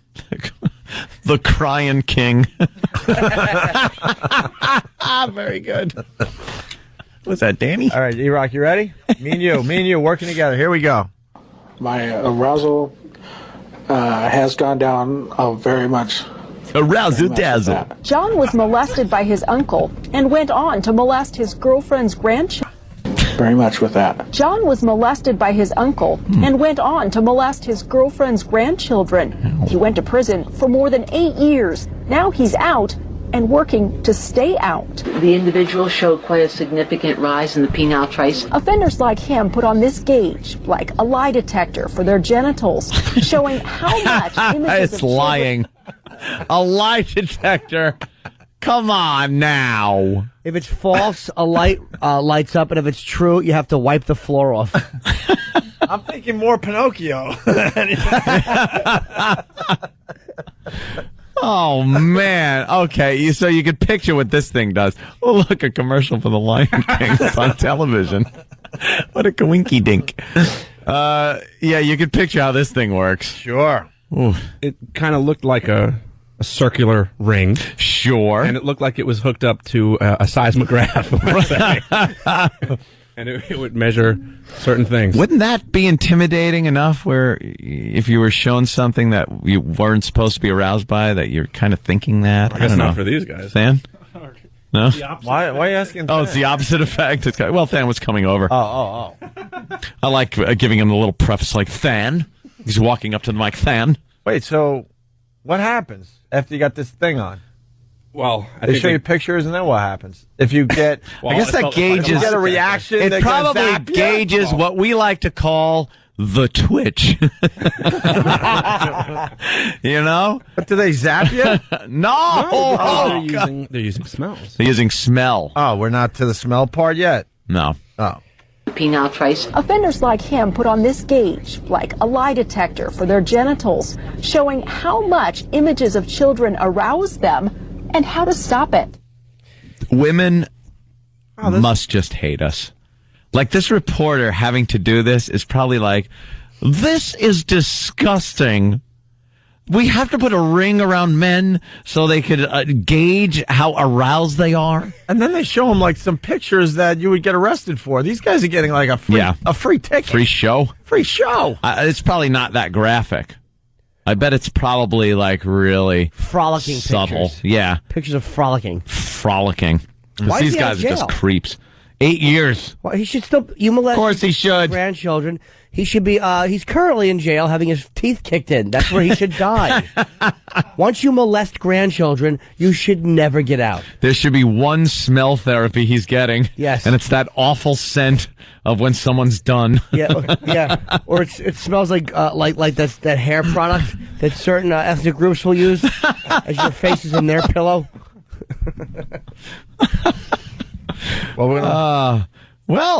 This just in. The gauge is just a pair of sweatpants. Want to hear more? Of course. We can't stop now. He sees his arousal as it's beginning, and he can learn to identify the physiological changes, the feelings that go along with very low levels. Absolutely. Babble. This guy needs something hooked up to him, and people need something hooked up to him so they could judge and gauge if this guy's being turned. If this guy even needs this, there's a problem. There's a problem. They have the highest recidivism rate. They always reoffend. Yeah. That you cannot rehabilitate kid touchers. That's not. You know what? You can't gouge their eyes out. No, because then they cannot see. Everyone, they can still like hold out candy and go, "Anybody hungry?" And someone will show up. They just shouldn't get out of jail. People are trying to figure out what the smell is in the smell therapy. Let's go to Jared. Jared. Hello. How you doing, guys? How about Iraq's breath? I think that would turn anybody. Oh no, that's even though these guys are awful people. There is a line. Yeah. Cruel and unusual punishment is not allowed in this country, sir. I love that they'll never forget. Iraq, that's very hurtful that they're teasing you like that. I don't go for that. Thank you. Microphone. Let's go to Jeff in Chicago. Jeff in Chicago, who used to listen to us on WCKG. What's up, Jeff? Hey, man, that ring device that used it shows like a seismograph. That's the same thing that Bret Michaels used on Rock of Love when. Yeah, they hooked Bret Michaels up to this thing. Oh, to see if he was getting. And then he had and then he had the girls doing phone sex. That's cool. Mm-hmm. Yeah, that's it. All right, so it's that. I guess you're right. I guess it's that device. So, all right, let's find out more here. He sees his arousal as it's beginning, and he can learn to identify the physiological changes, the feelings that go along with very low levels of arousal, and intervene there. Intervene with a sudden fright. Stop! With cayenne pepper in their mouths, with the smell. What was that? Tablespoonful of cinnamon. Well, what was the stop? Yeah, you say stop. In the name of inappropriate love. It might have been just a soundbite for the. I think it was just a soundbite for the piece. Oh. In there. Intervene with a sudden fright. Stop! With cayenne pepper in their mouths, with the smell of liquid roadkill so foul, some offenders become ill. An association now of revulsion, fear, anxiety, aversion. This is Clockwork Orange. Yeah. This is a Clockwork Orange, where they what a genius Anthony Burgess was to write this. They held him up. If you haven't seen Clockwork, they opened his eyes and they gave him an experimental drug, the Ludovico treatment. Yes. And they made him watch videos of violence and rape, and the drug affected him adversely. Mm-hmm. So in real life, when confronted with sex or violence, he would want to puke. Yeah. That's exactly what this is. That's what they're trying to do. They're trying to make it so that when he does see something inappropriate that arouses him, he will then link that with the roadkill and the cayenne pepper and not be aroused. Will not work. I don't think so, unless you take every child in his neighborhood and hang a dead albatross around its neck. Yeah, you got the parents hanging roadkill from their kids as they go off to school. How about this? If you don't know, like if you can't control yourself from molesting a kid, I don't understand how like the taste of pepper is going to stop you. It's not going to stop you. Yeah. Exactly. I always wondered what one of these would taste like with a little pepper. Let's say hi to John in Staten Island. Staten Island is it's a weird place in the New York area that we don't know much about. Yes. Really? What is this? Staten Island, I think like land of the lost? I think they do science experiments over there. Oh. Something's going on with Staten Island. I drive through it every once in a while, and it scares Not very me. quickly. It seems like the sun never shines. One highway island. Awful. It just, the sun doesn't shine on Staten Island. No. Watch. Go drive there today. You'll see. Nothing but clouds. Not really shining much anywhere today. I know. That's why I picked today to do that bit. Good idea. John, what's up? You know, all of this sounds just like the crap they did in the 50s with all the people that would get, electroshock therapy, this, that. It doesn't work. How'd that work out? Well, for me, it didn't work too well. But I don't know about anybody else. Did they really do that back in the day? Yeah, they used to talk the stupid things, my God. Yeah, you know how they had to do that. Wow. We must try to cure the homosexual with smell therapy. Although the worse the smell, the more gay they got. All right, John, thank you. Let's say hi to Scott in Boston listening on BCN. What's up, Scott? What's up, fellas? Hey. Good morning. Good morning. This lady sounds like the perv whisperer. You ever seen that dog whisperer show? Scott. Yeah, she's like treating them like the dogs. Yeah. Yeah. Sounds just like the perv whisperer. Like the dogs they are. Yeah. All right, Scott. See you. Become ill. An association now of revulsion, fear, anxiety, aversion, so that the deviant stories and the deviant thoughts and the images of children or of aggression become a turn off rather than a turn on. Excuse me. Too, and can carry their own bottles of rotting meat to help out when they're not at the clinic. Oh, my God. Rotting meat. I need to smell rotting meat. I'm by a school. Shouldn't the aversion... You're driving by... I know you're trying... It's the visual. You're driving by the school. You're starting to get that urge. No. You're trying to get the lid of the jar You off. open up your glove compartment trying to find your rotting meat vial. Shouldn't the aversion and anxiety have come from the 8 years you spent in prison? Yes. Shouldn't that be enough to make you think, hey, I shouldn't be doing this? Last time I did, I spent 8 years in prison. Is this Portland, Oregon? Yeah. It figures. Very open-minded, very liberal, free-form, kind of. Try to cure the animal. That's where you go for animal sex, too, by the way. Portland, Oregon? I think so, right? Isn't it Oregon? Well, I'm gonna get there. I'll let you know. Pacific Northwest. People love having sex with animals in the Pacific Northwest. Can I say that? I think I can. I think at this point, psychology shouldn't be offered as a major in college. Figures it's Portland. Just figures. Yeah. What? I don't know. Fans coming very close today. Missed it?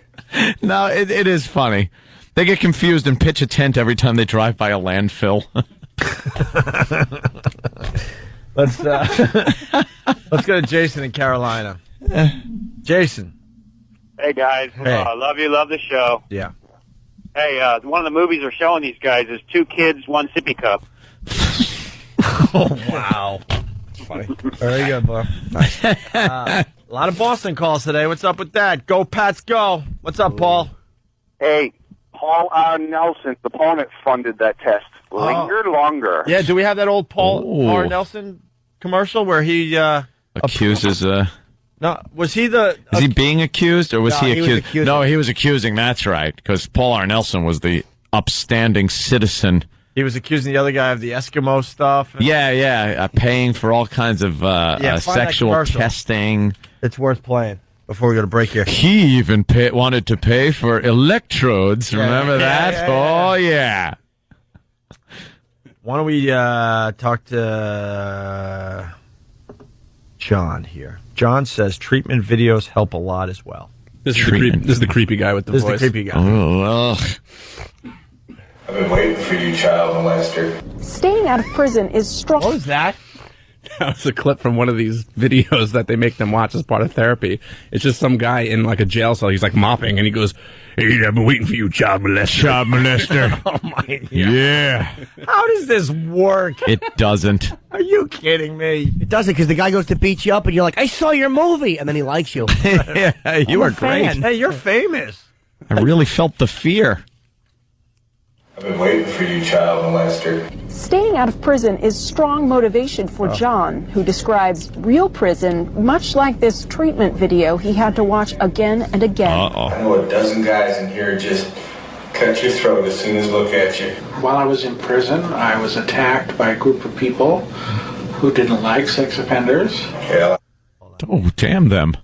This needs to be spiced up a little bit. Hold on a minute.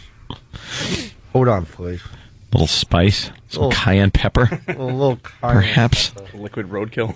Yes. A little vial of dead meat. I'm scared of you! Rotting meat. Of course, dead meat would be dead. Yeah. It was silly of me to even suggest that. I've been waiting for you, child molester. Staying out of prison is strong motivation for John, who describes real prison much like this treatment video he had to watch again and again. I know a dozen guys in here just cut your throat as soon as look at you. While I was in prison, I was attacked by a group of people who didn't like sex offenders. Okay, all I see them use screwdrivers, ice picks, and a few handmade guns. I have a steel eye socket, a steel cheekbone, screws in my face. I'll be waiting. My opinion on going back to jail is very much, it isn't going to happen, no matter what I have to do. He and other sex offenders get extra intervention through these videos, alternating a fantasy story with horrifying images like castration surgery and a victim splashing a sex offender's face with acid. Now John is through with his treatment. He believes he's reached a new stage in his life where he is healthy and happy, cured, me brother, and paying taxes, but like an addict, always ready to watch for the need to intervene. If you're not honest with yourself deep inside, then you can't make any changes. Once you're molesting kids, you will always be a kid toucher. That's it. There's no walking away from that. It's doing proof. It's been proven. He's doing less time than guys who commit an armed robbery, where all of us could say go to a bank and rob it. Those guys get more time than the guy who molests his girlfriend's grandchildren. Yeah. How is that? Well, there you go. I don't. Seems a little weird. It will work. You think that's working at all? Yeah, until somebody who they do it on murders a kid. There'll be something like that, and then they'll just scrap the whole stupid, progressive idea of rehabilitating these animals. All that said to me, especially that creepy guy when he said, I won't go back to prison. I'll do whatever it takes. That doesn't mean sniffing roadkill. That means killing the child so they won't say anything. Right, exactly. That's the first thing that popped into my mind when that creep said that. Know who I feel sorry for? Let me think. Iraq. No. No? Never. The roadkill on the side of the road. Yes. Being just sniffed upon by some haven't they suffered aroused child haven't they suffered enough? Creep. They just want to cross the highway. Oh, much better now. Could you direct me to a dead squirrel, please? I'm feeling aroused. Yeah. I have an ache. Yes, my sensor is going off. I need some rotting meat. I'm fresh out. Wouldn't you just not shower ever? Where do you get that, too? Do you have to get a prescription? Isn't that a dead that giveaway at Rite Aid? You're a pedophile? Pick up 2 vials of rotting meat. Oh, one of those. Keep the kids away. You're online at Dwayne Reed just whistling along to the music. Yeah. I phoned in a prescription last night for the rotting meat. Right. Do you have that? The guy in the back is trying to shove a squirrel into a pill bottle.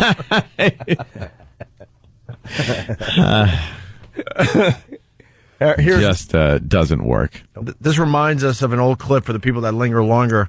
An anti-Ron Kind commercial by Paul R. Nelson. Our favorite candidate. We were backing Paul R. Nelson, who, by the way, didn't have a chance in hell of winning. Our own fans wearing Paul R. Nelson's shirt today. What a coinky-dinky. Paul R. Again. Sorry. Oh, no, what? That was a dumb joke anyway. Damn it. All right. We're running late. But you stopped. We're running late, but Paul R. Nelson, this is how he was fighting his campaign. 10 years ago, liberal lawyer Ron Kind was elected to Congress, and he's done almost nothing in the Congress since. And that's a good thing, because just about everything he's tried to do has been wrong. Ron Kind voted to take the words "under God" out of the Pledge of Allegiance. He voted to strip the 10 Commandments from our public buildings. Ron Kind repeatedly voted for gay marriage and to force the Boy Scouts to accept homosexual leaders. He even voted to let illegal aliens burn the American flag. For Congress, Ron Kind is the wrong kind. The right kind of congressman is Paul R. Nelson. Better music. This former Marine is a father of 4 who supports Wisconsin values.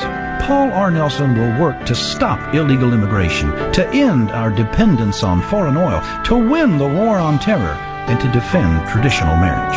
I'm Paul R. Nelson, and I approve of this message. I'm Paul R. Nelson. I forgot about that one. I'm Paul R. Nelson. He is fantastic, too. I love the music. It's like T2.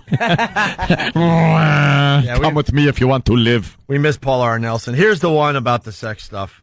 With our servicemen and women facing death every day, what kind of congressman would try to gut military spending? The wrong kind. Ron Kind. That's right. Congressman Ron Kind is repeatedly voted to deprive our troops of the funding they need to fight for us. But Ron Kind has no trouble spending your money. He would just rather spend it on sex. That's right. Instead of spending money on cancer research, Ron Kind voted to spend your money to study the sex lives of Vietnamese prostitutes. Instead of spending money to study heart disease, Ron Kind spent your money to study the masturbation habits of old men. Ron Kind spent your tax dollars to study something called the bisexual, transgendered, and two-spirited Aleutian Eskimos, whoever they are. Ron Kind even spent your tax dollars to pay teenage girls to watch pornographic movies with probes connected to their genitalia. Ron Kind pays for sex, but not for soldiers. If Ron Kind had better priorities, you wouldn't be having to hear this. Ron Kind is out of touch, and soon he'll be out of Congress. I'm Paul R. Nelson, and I approve of this message. And meanwhile, Ron Kind won. That's by a landslide. We still get our sex studies. Yeah. Thank God. Paul Nelson got 9 votes. I'm Paul R. Nelson. We talked to Paul R. Nelson. He loved us. Yeah. He loved what we were doing for him, but it didn't help. It didn't help at all. Of course not, because no one's buying into the fact that that a guy would rather... A guy's doing this, like instead of giving money to troops, like anybody would do that. Like anyone that wants to succeed in politics would do that. And I like how he said in the other ad that he voted to let illegal immigrants burn the American flag. Right. It's like you don't quite vote for that. No. You vote for the freedom to allow expression of burning the American flag. It's a very controversial subject, but you don't vote, I want illegal immigrants to be able to burn that flag. Where do I sign? Yeah. Give me the 20 pens that I need to sign this bill. I'm Paul R. Nelson, and I paid for this. Paul R. Nelson's a douche. I can't wait till those spots start up again. Oh, no kidding. All right. Love the election mudslinging. Hey, during the break, someone on the show or associated with the show might have slipped there. Got engaged. Yes. Yep. And we'll reveal that next. Wow. On Opie and Anthony. About listen to what? The ad, Paul R. Nelson's ad, because apparently it got dumped out of twice. So you people listening on terrestrial radio, but that ad ran on TV. I know it did. It's a real political ad. I know. It's not a parody of a political ad that was put together for some wacky radio station. Truth, funnier than fiction. Just that ad run by itself as it ran on television. We didn't elaborate on anything. We weren't sitting here giggling because we know the rules. We sit with lawyers. We know what we're supposed to do and not supposed to do when we run a piece like that. It runs on its own merit.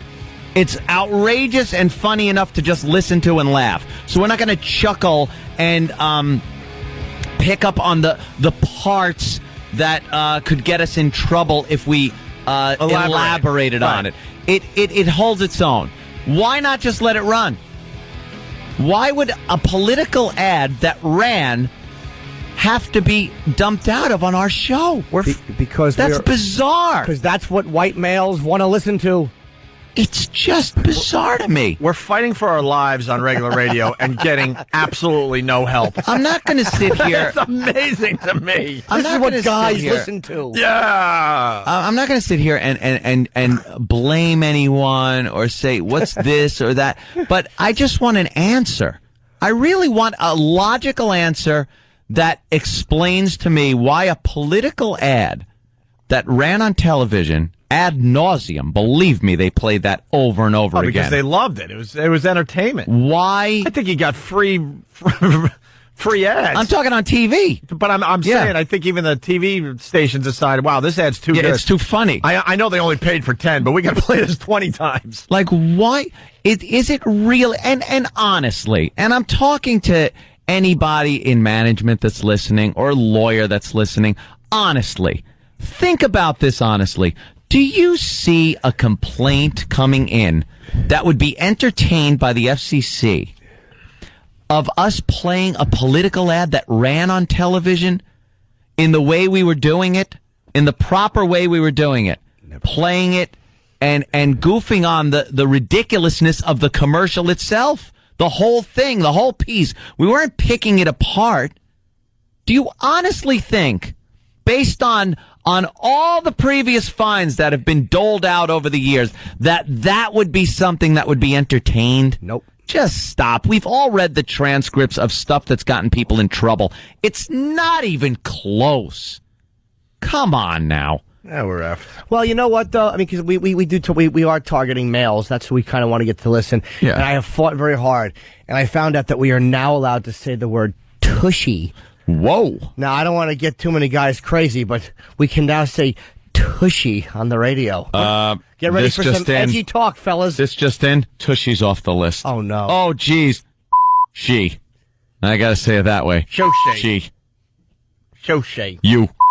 Idiot. Bit. Suck. I don't know. Just bleeping everything I say. It's safer that way. Well, maybe we'll get to the bottom of that. Maybe we won't. Probably won't. We never get to the bottom of any of this stuff. Nope. It's always vague. Oh, we should have dumped, or I'll look into it. Well, yesterday the dump shouldn't have happened, and I guarantee you one of those shouldn't. We'll have a meeting to see what we can work out, and then have to sit there and listen to why we can't do anything. That was ridiculous, though. That one, like there are even some things, I really take the other side on a lot of things. Not take the other side, but I really try to think of the other side when they dump certain things or tell us that we can't say certain things. And I really think about it. You've seen in the meetings that we've had with the lawyers, I sit there and I entertain what they say, and I really try to look at their mindset. There is no way that political ad we just played should have had anything taken out of it. I'm sorry, it shouldn't have. What about the word being taken out of the rundown? Did they show the picture, at least? I don't know. Yeah, I don't know. I just don't get it. I understand the need for safety and the fact that the fines have been increased so much. They want protection from that. They want to protect the license. We've been known in the past to be very loose cannons, so they got to keep an eye on us. I understand all that. But take into consideration what we're doing. and really listen. If we're playing a political ad that aired all over television without a problem, and it's played in that context, and we didn't elaborate on any of the parts that could have been interpreted as dirty, then it should have just played. I defy anyone to tell me the FCC would have come down on that. They never. I just had the same argument with the dump guy, and he was like, "Well, it's not a current news story." It's like, doesn't matter. Of course, it doesn't matter. Of course, it doesn't matter. Did you talk to Tom too? Oh, yeah, he has to listen to it. I talked to the guy that dumped it. All right. Well, there we go. That's our daily. Oh, what the hell did they dump? Portion of the program. And we'll move on to more edgy radio for everybody. Yeah. We're going to make fun of, what group are we still allowed to make fun of? White men. Guys. Dumb white men. Yeah. They're so stupid in commercials. You see the one where the woman's washing the windows and the guy's out back barbecuing and her girlfriend comes over and she points out the window like, there he is trying to do something, and he pretty much blows himself up doing the barbecue and set his own on fire. What a dumb white man. Oh, stupid white men. Don't write any letters, guys. We're just joshing. Oh, we're just kidding with you. Oh, they got the littlest you ever want to see, too. Oh, tiny little. There's nothing there. White men. They talk funny. They drive. walk funny. Oh, they can't drive. Oh, what dummies. They built things that sent people to the moon. Oops. That's Ronnie B's thing. I love that. Hey, yeah, we did nothing. Oh, that's right. We sent people to the moon. But that is like doing nothing. Yeah, of course. Didn't really accomplish this day anything. and age. What they brought back some rocks. What did we get? Tang out of that? Yeah, I think. You might notice though. I've turned the corner. I just don't care. I appreciate seeing that. I really don't care because I know. But I have to add this much because I know in the end we'll be just fine, no matter what happens. I don't care. Well, don't get too edgy. I don't care. Don't we have an announcement to make? They win. I have no more fight in me. Steve from Bayshore, I really don't mind them doing some editing if the material is really questionable. I try to push it sometimes, but some of the things they take out are bizarre and unoffensive. Steve from Bayshore does the show rundown. Right. It's just a little odd.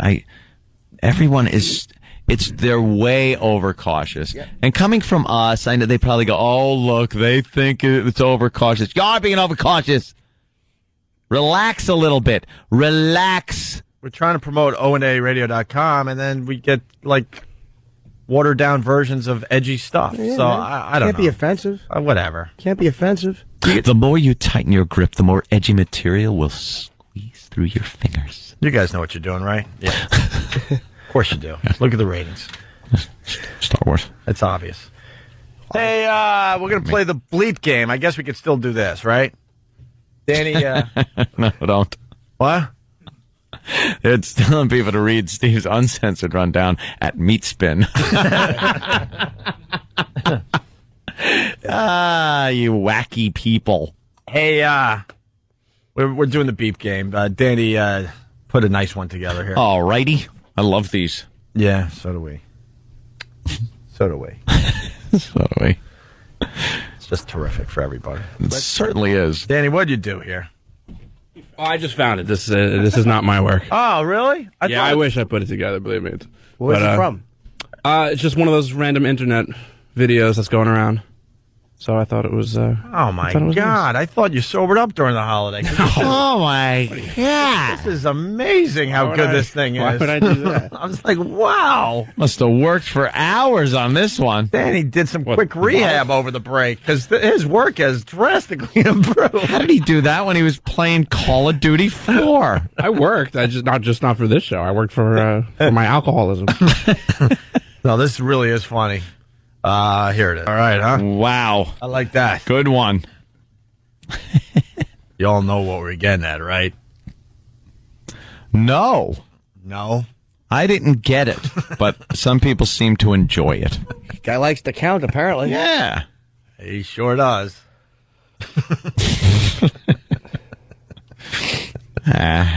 Oh, why bother at this point? Well, that's kind of racist, though, because the count, I think, is unfairly portraying a Transylvanian. And I want to apologize to any Transylvanian Americans that may have been offended by that. That was Transylvanian? I don't know. Sounded like the Count was a little Jewish. Oh, maybe. Okay. Yata, yata, yata. By the way, I don't know. Blue Healer from Kentucky writes, spiders should have been beeped in the beginning. Yeah, I was thinking that too. Anything with ers ending is very funny to beep.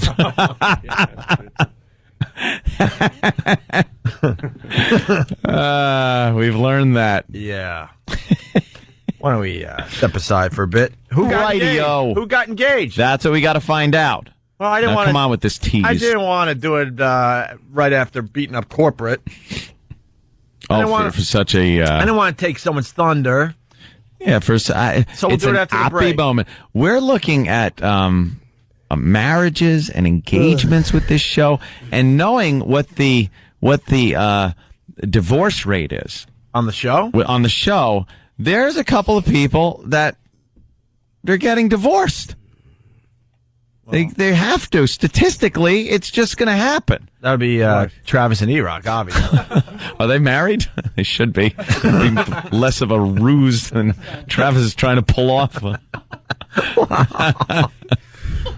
Oh, we all know he's gay. Just stop already. Travis, you almost got beat up at a Best Buy?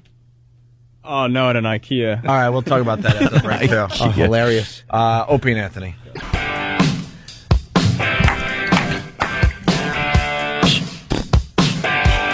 Opie and Anthony with you on your radio dial. On your radio dial. Hope you're hanging in there, having a good morning.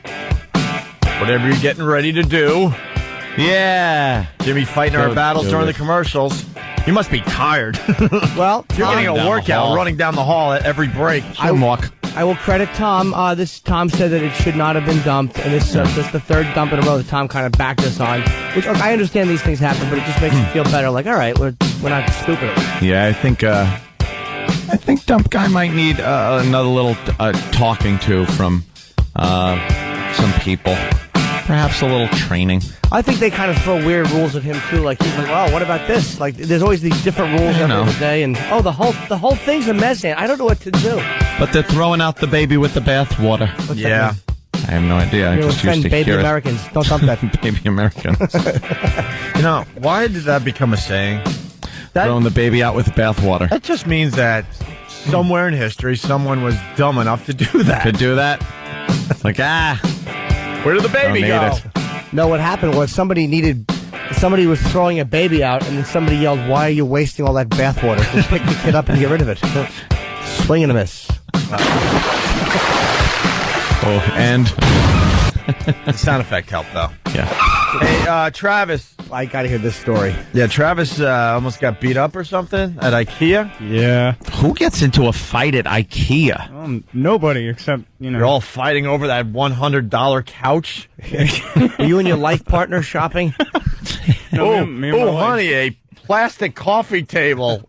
We need one of those. We bought all of our furniture. Do you get it? Their stuff is cheap. It certainly is. So you're at IKEA? Yeah, we're at IKEA because we just moved into a new apartment. So you got to go to IKEA. Yeah, so we need everything. Yeah. It's the poor man's furniture store. Yeah, it really is. Where you put it together yourself with pins and twisty latches and not enough Allen keys. That's all we did. But it looked like wood on the box. And it's pressed wood. Oh, the press board. Press board, yeah. Who hasn't yelled, "It's stripped! It's stripped out!" And then you got that one little latch that keeps turning and turning. Little screw. Oh, yeah. I had a couple of those. You got to watch that. So we bought a lot of stuff. So we rented a U-Haul van to bring it back from Long Island because we went to the one out on Long Island.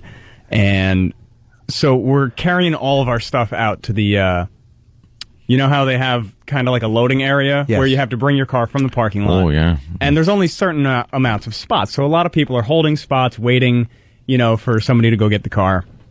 So we get all of our stuff out there, and I'm about to go to get the U-Haul. And this guy pulls in to the spot that my wife is holding. Uh-oh. And she doesn't She likes to speak her mind. She doesn't. She's not as diplomatic as she probably should be under certain circumstances. Exactly. Yeah. So the guy gets out of the car. What'd she say to him? Like she's standing in the spot? She's standing outside of the spot, like kind of like on the sidewalk. We have what she said.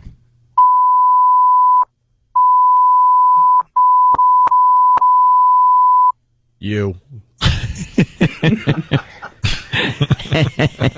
So now she's outside the spot. So you're she's going outside to the get spot. your car. You're still there? Yeah, I'm maybe like 10 feet away, and then I hear her start telling this guy. Can I stop you for one yeah. second? I hope the women that are listening right now are listening very carefully. Yeah. Because we're going to teach you something today. We're not as tough as you think we are. Look at me. I mean, right. Go ahead. Please. Continue. So she starts telling this guy, Probably thought you were a lamp. So she tells this guy, this is our spot where he's going to get the van. And he's like, I'm just going to be a minute. I'm loading my stuff in. She's like, that's what these spots are for, so that we can load our stuff in. You have to wait just like everyone else. And he's like, I'm just going to be a minute. And Was he being rude to her? He was being very short with her. Well, the guy is being a tool. I'll give you that. Well, why would he pull in there if you're already like waiting? You got to wait your turn. Exactly. And she's like, look, see, other people are holding their spots. She's like, this isn't just something, like we're doing. Yeah. Let me ask one quick question, Yeah. to devil's advocate. Was his stuff ready to go and he had his car there while you still had to go get yours? Yes. So maybe on a technicality you were right, but she probably shouldn't have engaged the guy if his stuff You know why? was right Because there would have been a problem. Let me tell you something. Quickly. Won't interrupt your story at all. I was... But you are. No, I was online Because he was in the middle of it. at the bank one day, and this chick had a tongue. I can't say online at the bank anymore without thinking that. I was online at the bank, and some guy goes, I'm in a big hurry. Could I please just get in front of you? And I was like, all right. Worst thing I could have said. He goes to the window. 20 goddamn minutes. He's trying to like cash drachma or something. And I'm sitting there. I could have been done. So no, you never let anyone in front of you. Ever. No, I don't even mean that. I think you're right. Shut up. I'm only saying, though, because if he had his van there, almost like in his stuff in his van, like he was ready to load and go. What if something was missing? What if something of his was broken? Now he's got to talk to the guy about this. No, you were in line. You were right. Of course, a little more diplomacy, perhaps, but something was missing. Travis's muscles. Any hint of masculinity. You should have seen me trying to carry some of this stuff. Oh my God. What, the styrofoam peanuts? The packing peanuts? The bubble wrap? So everything's kind of fine. Like, she kind of lets the situation go, and we kind of, give in. Like, just let this guy do his stuff. No. And then you she gave says, in. She didn't give in. Well, she's the only one fighting. I personally But couldn't she have was cared hoping. Well, less. Travis is a man, and he understands the consequences of dealing with other men. Yes. So everything's fine until he turns around and she says, "Uneffing believable," and you could see in his eyes he switch. got that switch, and he runs up to her and gets about a foot away from her and starts pointing at her, saying, "Don't you effing talk to me like that," blah blah blah blah blah. And any good curses? Yes. You know what you need? What? A gun. I do need a gun. You would have pulled a gun out on him, he'd have shut the F right up. Right up! He was threatening my wife with bodily harm. Was he threatening her or just yelling back? Doesn't matter. That close? He was threat. I perceived it as a threat. Okay. He was ready to strangle her. I had to shoot him in the head 10 times. Yeah. You could tell that he was not the type of person that respected women. Okay. Was he on the show? Hello. Yes. I need my IKEA furniture, please. Listen, you. So I jumped in the middle instinctively. Of course. Instinctively. Come on, I know I'm 125 As what, pounds. prey? Yeah. Are you really 125 pounds? I'm between 125 and 130. and 130. That's adorable. Little Cute. guy. Got a girlish figure. But so I jumped in his face because, it's your chick, you're not going to... You have to. Now you've been put in a position. Now you have to because should've she jumped in got you front into of- that position. All right. So I'm telling him not to talk to her like that, et cetera, et cetera. He's saying, Cetera. he's saying she shouldn't even be talking to begin with. And she shouldn't be talking. Yeah, and she's yelling at him, while like the way he thinks. Yes, she said she shouldn't be talking at all. At all. And she says, I'm a grown woman, MFer, blah, blah, blah. He's like, your husband's about to get his ass kicked, this and that. This guy is nuts. I see it in his eyes. I'm like, I'm going to get my ass kicked. He's like, he's going to knock me out. I hate this guy. Yeah. I don't. No, I hate this guy. I don't agree with your wife's tactics I hate here. this guy too. But I hate this guy because if you were a bigger guy, he wouldn't have pulled that crap. No effing way. Yes, he would have. Why? Was he big? No, he wasn't. He wasn't. Wait a minute. Just tell me if I'm right. No. White guy. Shut up. Well, why do you keep telling Jimmy to shut up? I'm kidding. I love Jimmy. No, he was. All right. So, I calm the situation down. I assure him that I don't want any trouble. Oh. Because come on, I'm not going to get into a fight. It's not going to be a fight. Oh, your wife's not looking at you the same. Well,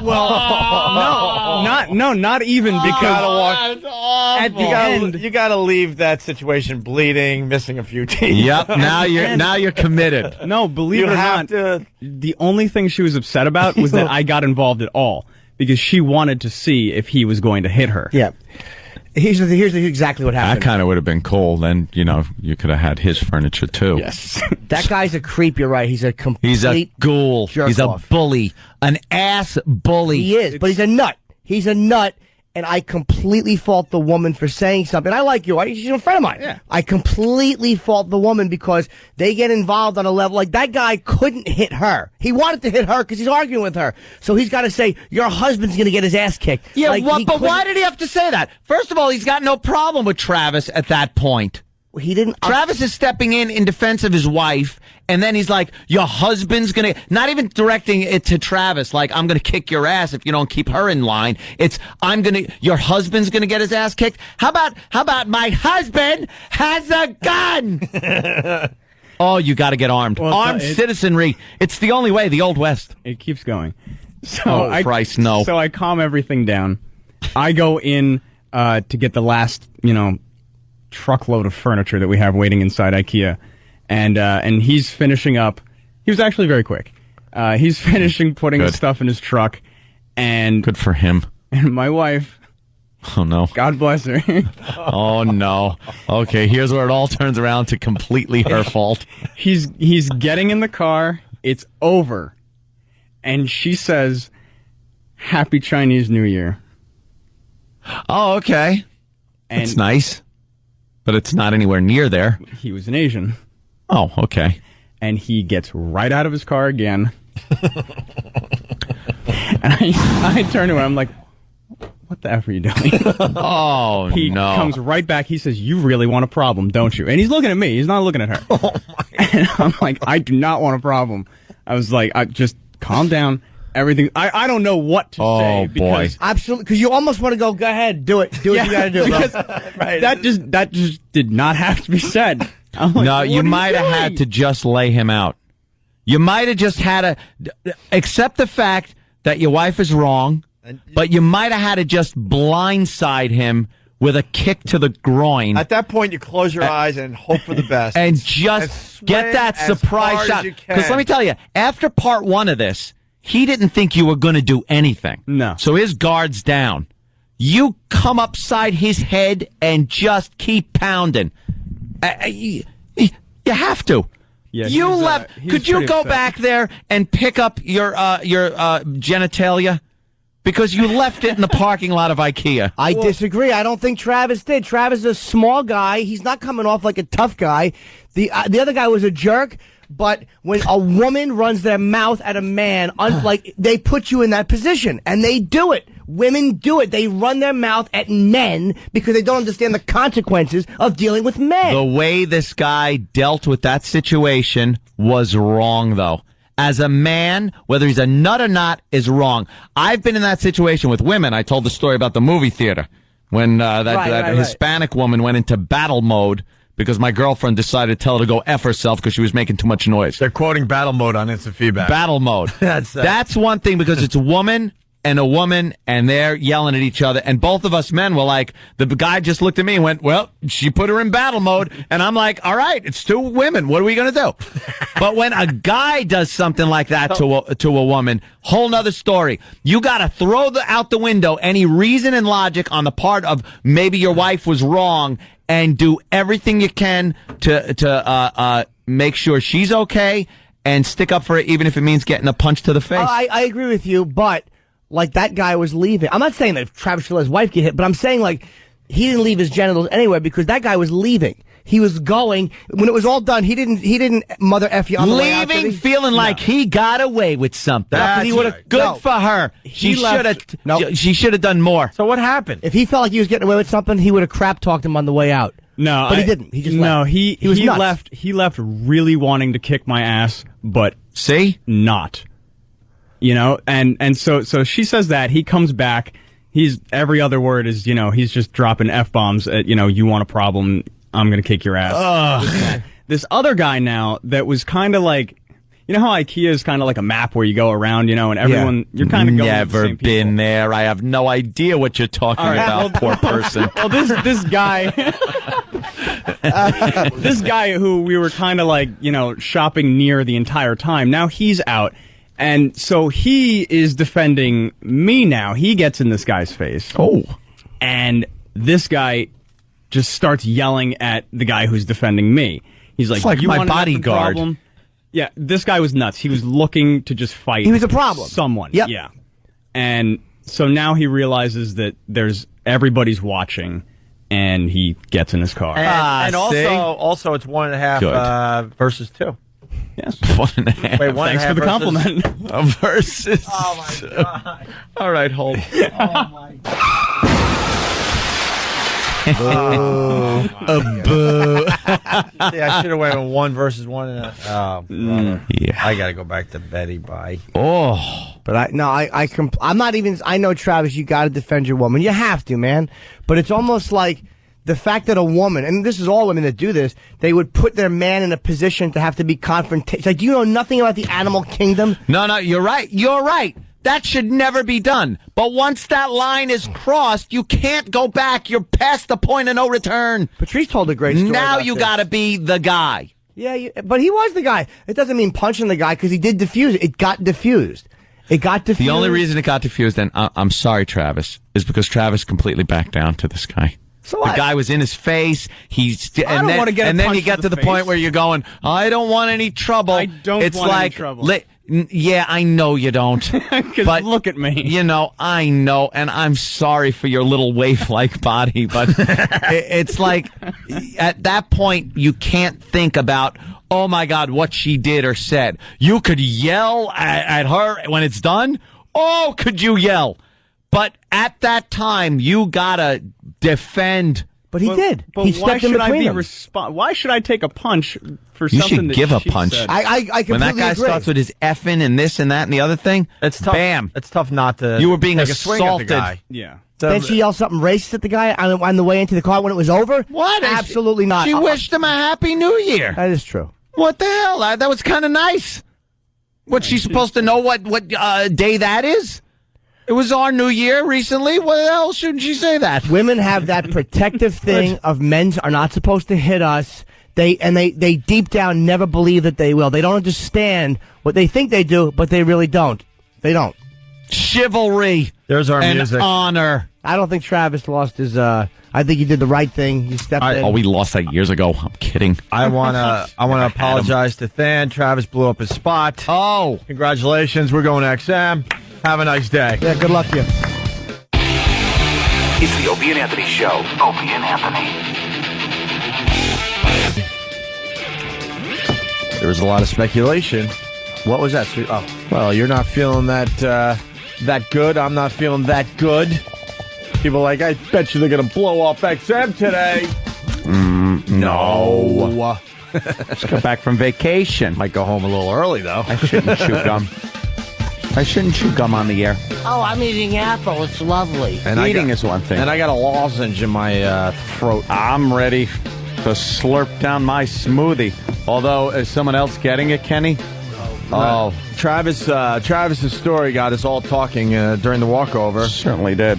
And I agree with Jimmy wholeheartedly that that would probably cause a little rift between you and your girl. But on the other hand, I think, I don't know, as a guy, you have no choice. You got to go into freaking fight mode. You wanna keep from having to do that up until the point where you cross that boundary, where the guy then confronts your chick. Then you're obligated as a guy to step in and defend her. You could use diplomacy at the very beginning to see, like, hey, what's going on here, kind of thing, and maybe that will sort it out or help to bring it about a peaceful ending.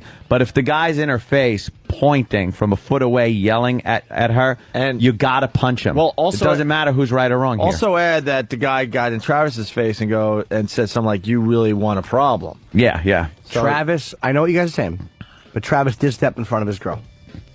He stepped in front of his girl. Yeah, but stepping in front of, and then the guy threatening him like that. It's and the only thing, Travis he backed down enough where the guy was like, all right, I'm satisfied.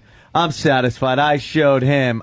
You can't let him walk away like that. That guy should have been decked on the friggin' pavement in the IKEA parking lot with his cheesy furniture sitting up on the loading dock. I disagree, because the guy was obviously, like, you know how you pick up a sense the guy was a problem. There was something, like, he was like one of those guys that was going to snap. And it's almost like you always read stories, and this was an avoidable confrontation. Yeah. You read stories about people that get shot over parking spaces. Sure. Or stupid Travis would be laying there with a busted jaw, missing teeth. But he would still have a sex life. But then his wife's going to go, But then you sure have something to hold over her head. Go, look at what I did. Yeah, then you feel worse. Like, I tried to stand up for my girl, and I got the shit beat out of me. At least this way you stepped. I think Travis did the right thing, because it's not like she said, "Sir, could you do something?" and then the guy motherfucked her. That's different. That's 100% different. Where your rage should come up, where you should be in fucking fight mode. But it wasn't like she was being polite and said, "Hey, look," like the guy actually, even though he was maybe being a dick, like, "I'm just gonna be a minute," and whatever, was running in, and Travis didn't even have the car yet, and that guy was a fucking problem, because the other guy stepped in and the guy didn't back off. He was like one of those guys, right? Who the fuck knows what's going on with him? So you got to think that you're dealing with other men, and the woman provoked it to that point. And then the guy's going to leave, and he didn't point at Travis and say, "Fuck you, fat." He didn't say anything, right? He was just getting in the truck to go. He was done. Yeah, okay. Yeah, you're on. Oh, poor Travis. Yeah, you're on. You nervous Nelly. No, I'm not nervous. Oh, poor Travis. In 3 years, I'm not nervous. Yeah. Yeah, she... yeah, you're not nervous. He was... Shut up. No, I want to make sure that I get this story correct, because apparently I missed a little part. Okay. Clear it up. Where he came back and started... With nunchucks? And no. Yeah, right. Good. Now I forgot where we were. He came back and started with her again while I was inside the IKEA. Oh. And now why the fuck did he do that? I was inside the IKEA. This little dick motherfucker that just had to have a big day for himself over at IKEA. And I come back out. Fuck you. I come back out, and he's getting into his car, and I said, you really shouldn't talk to women like that. Yeah. And he got back out of the car and tried to, the guy was a problem, like Jim keeps saying. He was looking for a fight. So he keeps, motherfucking me, telling me I'm going to get my ass kicked, et cetera, and the situation calmed down again. I don't know how I calmed down the situation, but, like, I didn't want to get into a fight, because... He didn't either, actually, or he would have just punched you in the face. Exactly. Bruce Lee or Odd Job? What body size? Probably more Bruce Lee. Yeah? Yeah, way more Bruce Lee. This is a culture that shrinks their women's feet. So a woman back-talking him, that's exactly. I'm not saying he's not a cunt. The guy probably should be backed over. The guy was fine until she cursed at him. Like, she didn't say anything, like, until she said unfucking believable. Yeah. He was fine. And he didn't say, hey, she didn't say, hey, fuck you. Yeah. She just, the situation, unfucking believable. She just said unfucking believable. And then he's got to get out. Said, what did you say? And she said, it's just unbelievable how some people are in this world. You want to hear a funny story? Well, how are you doing? He's in the middle of the story. Ready for you yet? Kenny, sit there, hold tight. I got it. All right. There's a Let reason you don't said. be direct. Don't worry, we'll get to you. You dope. Hey, but I gotta get the smoothies. Like the smoothies are the most important The thing. fans are downstairs freezing. Well, have Paul go grab him. He's not doing anything else. Clipson Kenny is an OCD freak, and he's got a list of things that he just I know, constantly and needs he's to check freaking off. out. And the longer he waits between checking off stuff, he gets freaked out. Yeah. And makes him babble and fuck up the whole timing of a radio show. Yeah. Kenny. This big story. I was like comic relief. No. Without the comic. And it wasn't relieving at all. Go ahead, Travis.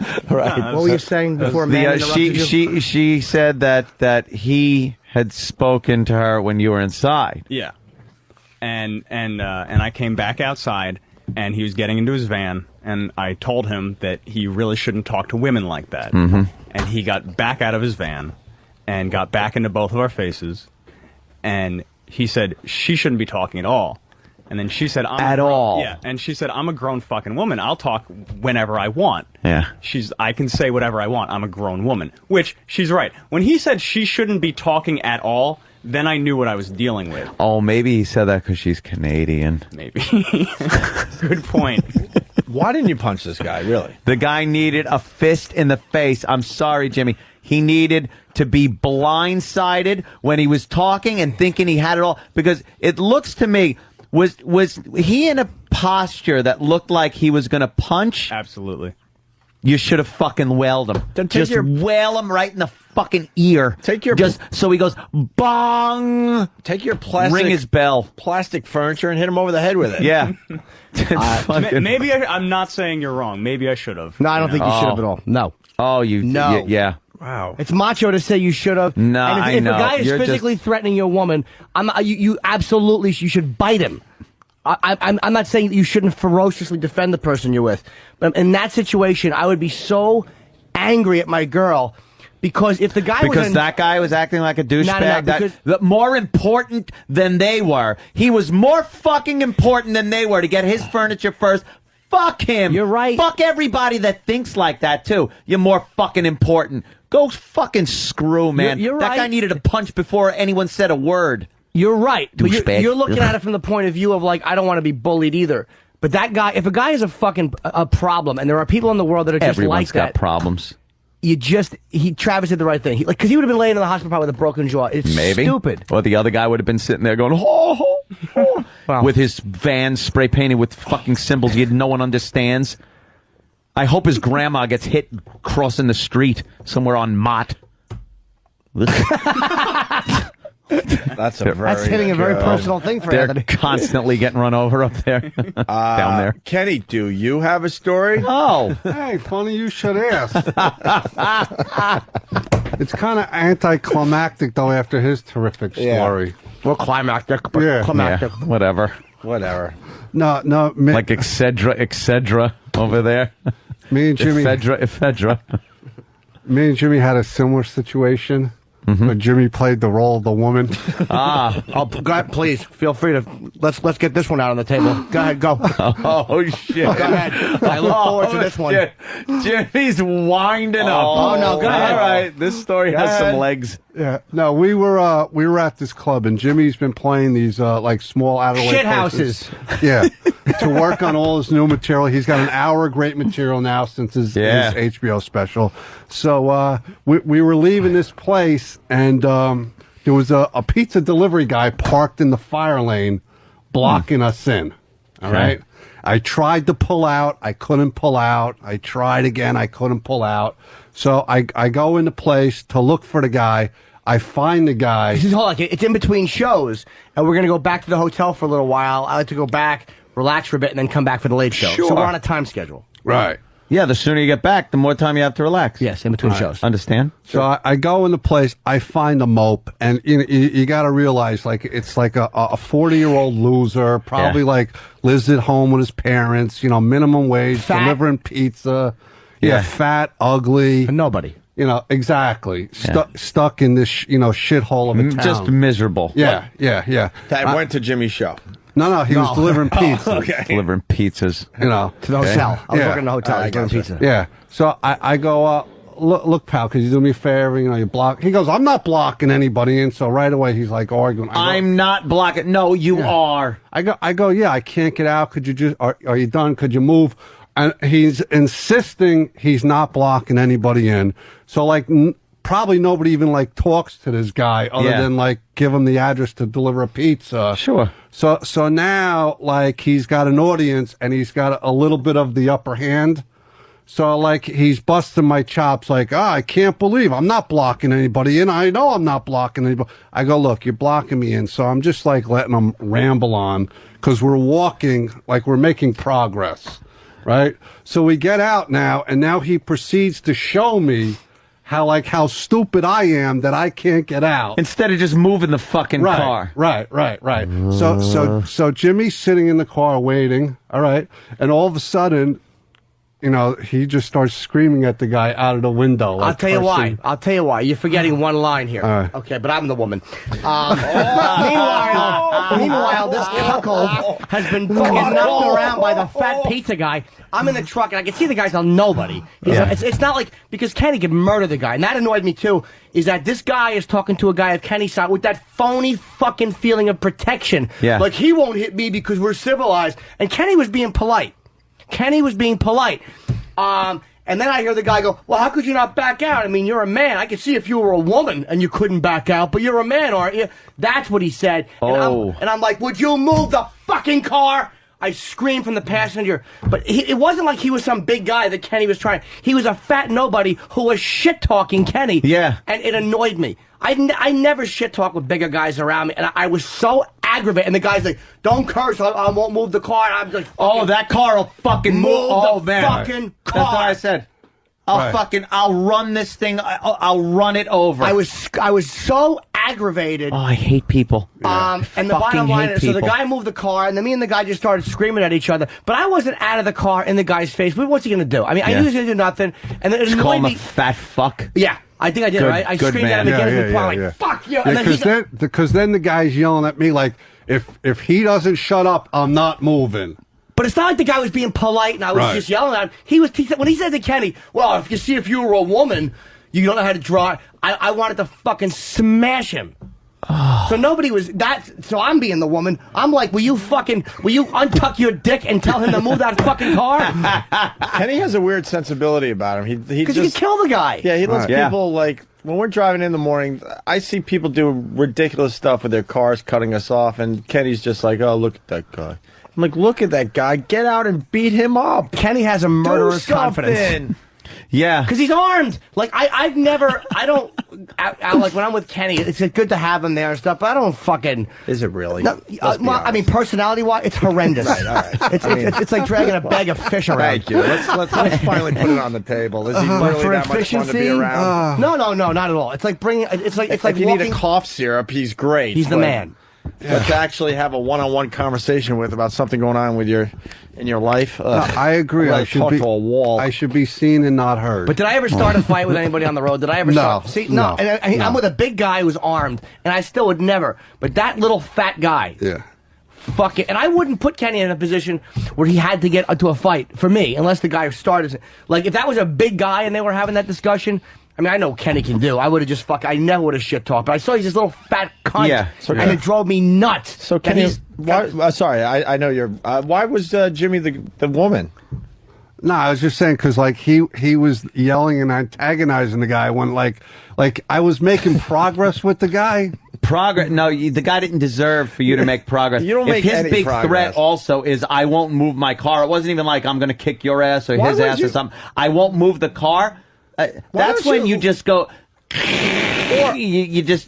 or lift up your jacket for a split second. Because I'm not ending up in jail. Not allowed to brandish. You know, I could have beat that guy to but death. who's looking? Yeah. And it comes from the school of who's looking. And we knew Kenny could beat him to death. And that guy, whatever he was doing, that phony I fucking hated him for that because Kenny wasn't being rude to him. Yeah. As polite as Kenny, because the guy was wrong. Instead of just going, wow, this guy's 6'6", and fucking borderline retarded. No offense, but people who don't know you think you're retarded. Yeah.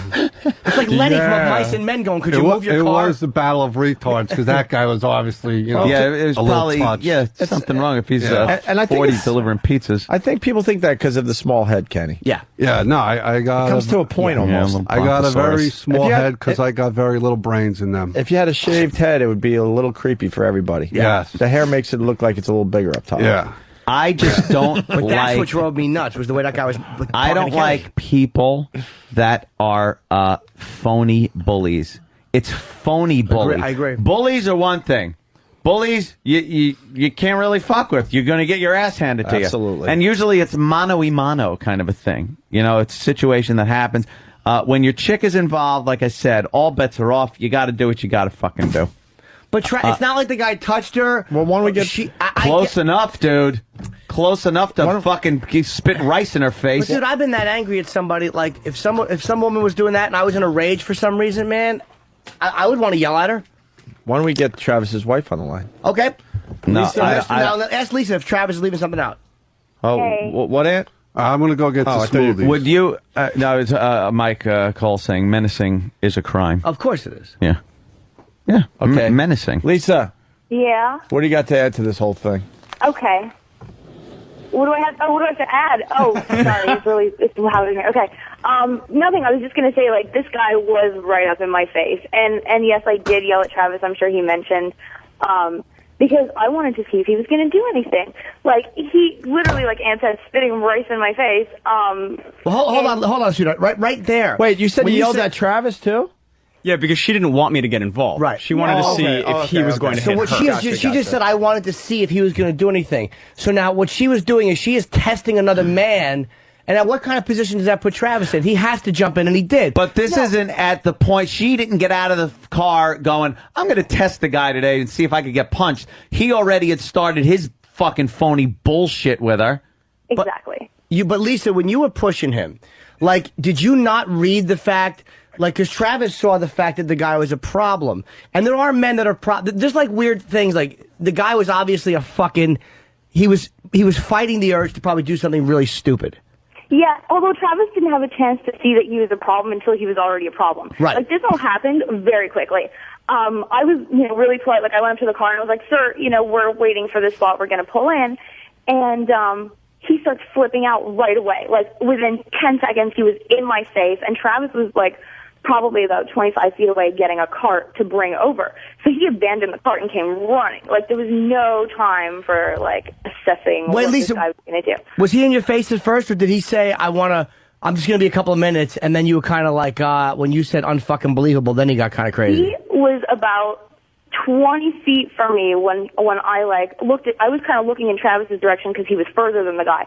And I just went, threw my arms up and I was like, unfucking believable. And then he comes running back at me with his finger out. So that's none of his fucking business right there. Of course. She's addressing Travis. And I'm not saying this situation is unfucking believable. I'm not saying the guy's not a prick either. He comes in with his finger pointed in my face and he's like, you don't fucking say that. You don't fucking open your mouth. You don't fucking talk like that. And I'm like, excuse me? I'm a grown woman. You don't tell me how to talk, sir. Like, what are you kidding me? And then he got even more in my face. Here's something else jumped in. I don't think Jimmy understands, because you're a peaceful guy. You don't... Peaceful? Are you kidding me? No, you're... Wow. That was a very big misinterpretation. I've never heard Are any you under the physical... influence right now or something? I've never heard any physical violence with you. That's stupid. You don't get in fights with people and stuff. So...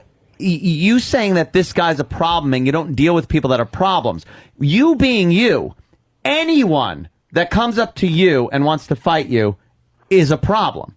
Because you don't put out this vibe and you don't make situations where people that aren't problems are going to want to hit you. So it's almost inconsequential to say the guy's a problem. If a guy is fucking in your wife's face yelling, he's a problem, but that's just the way these people are. I don't mean just a problem like that. Because again, don't forget, on a nightly basis, you fucking make snap judgments when dealing with people, like when they're talking or heckling. Like, immediately you're sizing people up, and you get a really weird feeling like, is there a violence potential? Because then you got to turn your face this way and have something thrown at you. So you're always, personally, I'm always dealing with people, and you have to make very quick decisions, and you kind of know that this guy's for real, and this is going to get fucking ugly, so I'll attack a certain, whatever. So to me, a problem is not a guy that reacts aggressively when you're arguing. A problem goes beyond that. Like a guy who is looking for something. Like, I'm not talking about just two people being pissed off at each other. I'm talking about like what he saw, which and I believe that he saw. Eyes. There's something in the eyes which is just beyond it. Like you fucking. You like saw the eyes? If I can jump in for a second, I don't even think this guy was like intending to be a problem when he started. I think it was more that he was on the defensive. Like he knew he was doing something wrong to piss somebody else off, and was just like got very defensive about it. Because I mean, at one point. When he came back and started harassing us again, he had his key in his fist, like ready to attack Travis. Oh, the old key in the means fist he couldn't gag. fight Travis. I didn't see the key. Hey, Lisa, I got to ask this Pull out question a bat. because I really don't know the Eat answer that. to this because I haven't been in that situation. But as a woman, were you hoping Travis was going to punch this guy? No, absolutely not. Okay. Because, I mean, baby, I love you and all, but Travis I've is already the said biggest guy. What do you think? Okay, wait, go ahead. Anyway, I was going to say Travis isn't the biggest guy, so I kind of felt more confident in like taking a hit if need be because. Oh wow! Then you're mad taking the guy on. Oh, is that? Did you hear that, Travis? I hope you did. I heard. Let me explain. Wait, let's slow down. Can you explain to Travis just in case he doesn't understand what we Well, your wife is saying that she's better suited to take a punch than you. No, there's a good reason Pretty much why. what she said in Men are plain this squabble. Canadian. And now that explains the beard that you have grown. It's two men The in very squabble, full, and they get into a I look physical tougher beard. argument. There's nothing. Like, it's two guys fighting, big deal. But if a man and a woman are in a verbal squabble and the woman gets hit, that's a big deal. That means other people are jumping in. Well, that is true. I will give you that. Yeah, but your husband jumped. I get to sue his ass, and I can use some money right now. To me, right now, what you're doing. I was shopping at IKEA. I think Lisa is giving a nicer version because she's calm now. But I think that when you're arguing with a guy like that, and it's not just, I think you're putting him in Travis in a very bad position that could be avoided, that easily could be avoided. By giving him his parking space, being shit on and stepped on by a bully, but it's not that. by a fucking bully who had a bad day because his cunt fucking wife is at home and he's got to go to IKEA and pick the shit up himself. Fuck that asshole. I do agree with Fuck you. him. I agree with His you. wife was actually there too. Oh, well, what? You guys should have gotten in her a face. tag team. Well, you should have taken on the wife. Yeah. We didn't see this. In a tag team match, we're going to IKEA, and you're gonna catch him. No chance in hell. That's right. Sukiyama is going to be in his van with IKEA furniture. It's an IKEA match. Lisa, you realize... And the Canadian bruiser, Lisa. You realize you put Travis in a little danger there, right? Little bit. No. Anyway, Little bit. Maybe a little bit. Little bit. A little bit. Well, she said at the end, she's like, I understand that you jumped in. I didn't want you to, but, you know, at least she understands that instinctively that's what a guy has to do. And saying Happy Chinese New Year, I mean, that's just, like, I know, Anthony, Funny. you're right. The guy is a piece of shit. I'm not saying he's not. Yeah. It's nothing to do with that. That's irrelevant. But if the guy is a fucking problem, he's this and he's wrong, it doesn't matter. When a guy pulls out a pistol, it's like people have this That's a different story. People have this veil of I'm going to be safe, and I'm not saying you can't fight if you have to fight, but when it can be avoided with a guy that you sense is a real problem, why wouldn't you avoid it? Because I hate the thought of them leaving thinking they fucking won one over. I agree. Jim, I can't exactly what I said. fucking. I will for a month. I'll be biting my own fucking what cheek. she said. I agree, but you know what? I would rather have that than how many stories have you read about just guys that pull out pistols? I mean, God bless you, and you're not wrong, but, man, when you're in that situation, it's really tough to take Better on your draw fast, on your philosophy. motherfucker. Better draw fast. I slammed that guy's door in the cab, a week or so ago. He could have had a gun, he could have had a knife, but I was so enraged that, the smart thing would be to walk away. I will not disagree with that, but when you're in that situation, you're like, I gotta fucking do something now. I'm not, but he did the right thing, and then nothing happened. I'm not a pacifist. I'm not saying you don't fucking fight a guy if he's in your woman's face, but I'm saying I think, was being very aggressive and pissed. Okay, fine, she doesn't take any shit, but not reading that guy well. Like, not being perceptive enough to read what that situation was. Something happened. Bully went home feeling he won. Exactly. So he can bully another day. But a bully, he might have done that. He might have done that to a guy who was 6'5". That's what I'm saying. Like a guy who's a problem is not really looking to pick on someone smaller. Like because what he was doing, like he was threatening the man. Like, do you understand what I'm saying? He might have done. I agree with you, but at the same time, like when that other guy jumped in at the end. Oh, he went after him too? Yeah, he went right after him too. He would have taken on everyone. That's what I'm saying. This is not about right and wrong. This is not about being a man. When's the last time anybody in this room had a fight? You avoid it when possible. Like when you're driving, you think I don't want to fucking run people. I had to bite my arm one time because I wanted to run somebody over. I physically wanted to run them over. It's stupid. Yeah. But you know what I mean? It's not about, hey guys, walk away when you have to. But I'm saying is when your woman is arguing with a guy who she's not understanding what the situation is. I'm not talking about what your woman. I fully understood what the situation was, and believe me, I didn't fight to my full potential either. Like I toned myself down. I'm a hothead. I can't help myself. Okay, but you're saying like poor what? Travis. You're saying what I wanted to see what he would do. Poor Travis. That's that veil of protection that pizza guy had when talking to Kenny. That's that veil, that weird veil that people have where they think nothing can happen to them. And it's like, people get shot over shit. Like that guy, did he understand who he was fucking shit talking? No. Like when he was talking to Kenny? Could have disassembled him right there. It wasn't about that guy's brave enough to fight Kenny if he's in a rage. It was about that guy thinking he had some kind of a protective fucking shield in front of him. It's like when, it'd be like... It's just... Yeah, people do in real situations, when it's not a movie or some article you're reading, they do think that they're impervious. That's what I mean. But there are certain situations where that takes a back seat. You're right. And You're right. And before the confrontation, obviously Lisa shouldn't have mouthed off to a nut. Right. But once it happens... You're past the point of returning back to her not saying something. So now you're in a new situation. You're in defense mode. Yes.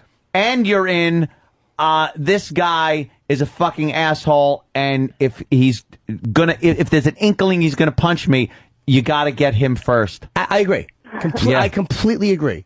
But what Travis saw was a fucking guy who was a problem, and then you're in defense mode, of course, but like, why not diffuse the situation? Because first of all, if the guy... By apologizing to this cunt that wanted to fucking... He didn't apologize. I didn't apologize. He didn't apologize. He just diffused the situation. Saying, sir, I don't want a problem with you and stuff is... No, I didn't apologize for my wife. I didn't say, she shouldn't be talking like that. You're completely right, Yeah. He just diffused what could have been a violent situation against him that he would have lost. No offense, but he probably would have lost that situation. Because that guy was in a rage and he wasn't. Let's go to Carl in Jersey. Carl, what's up? Hey, what's happening? I walked over with you guys one day. It was just Jimmy and Kenny and Anthony. And a cab got real close to Jimmy's leg. And Jimmy spit either on the front of the cab or in front of the cab. And it's like, tell the guy, what are you going to do? What? Come on. And the guy inched the cab a little forward towards his knee. I just wonder what would have happened if the guy would have just stepped on the gas. Well, okay, maybe I did something stupid. All right, I'm not saying I've never been guilty of it. Oh, and what if that guy would have just punched Lisa right in the head and just drove away? But that's the point I'm making, too, is that you, in a weird way, like, if he would have knocked Travis out and then punched her, it's almost like it's an avoidable situation with a guy who's a fucking nut. And if you send somebody's a nut, so send him off to be a nut to other people, too. Fuck it. But it's like, what's the, I mean, aside from the emotion, because I feel the same way you do. Fuck that. What's the point? Not going home with your stomach in a knot that you didn't fucking punch this idiot, that you didn't leave him sitting on the ground. Just said, and sitting on the fucking parking lot of IKEA on the ground with you driving home in your van laughing with your chick instead of him laughing with his fucking bound foot chick as they laugh about how they got away with fucking, no one pulls one over on me. Look what I did. Fuck him. Leave him bleeding. Fight dirty, too. Kick him in the balls and then bite his ear off. See, fuck him. Ant's a small guy. Ant's a small guy and has dealt with these fucking bullies. Dude, I'm huge. Well, now you are. Look You at my got guns. pipes. He wouldn't have said this before he started. But no, but I'm working saying out. this is Anthony's I got got roid rage He's now. got that That's rage, right. man. He's got Roid that rage. he's not going to ever be bullied again. He would shoot somebody before he allowed them to bully him. Absolutely. But that's a reaction. I'll go to prison first. But that shouldn't skew your judgment. I'll get fucked in the ass just so I can prove a point. But remember when, Yeah, that's isolated. Thanks. remember when you and your chick had that problem and you got annoyed at her for running her mouth? You moved Yes. seats. You moved seats. You didn't stand up and say Girl on girl. No, but I'm saying I couldn't do anything. You also saw that the guys were going to be it was a whole fucking thing that was going to happen that wasn't necessary if you just moved. Like if you just because technically your girl was in the right because the other bitch was talking. Yeah. So it's almost But like me and the guy had like this camaraderie going. We were like, because he was like, oh shit, she put her in battle mode, and I'm like, yeah. Now, we got to watch as our chicks duke it out. He didn't want any part of getting into a fight with me or my girlfriend, but I couldn't help my girlfriend out, and this big Puerto Rican woman was going to fucking tear the shit out of my girlfriend. So that's why we got up and left. Okay, because you saw that it was a no-win problem. scenario. No, but you saw it was a problem and it was able to be diffused. You didn't run away with your tail between your legs. You avoided fucking having a fist fight in a movie theater. You're 40. Who was I punching? When the girls get into it, you had to pull the girl off your would have girl. had to pull them apart. Yeah, you would have had to. Something would have gone on. It would have yes. gotten ugly. But, and you sensed that. But it wasn't a guy. When it's a guy coming up to your girl, that's a fucking issue.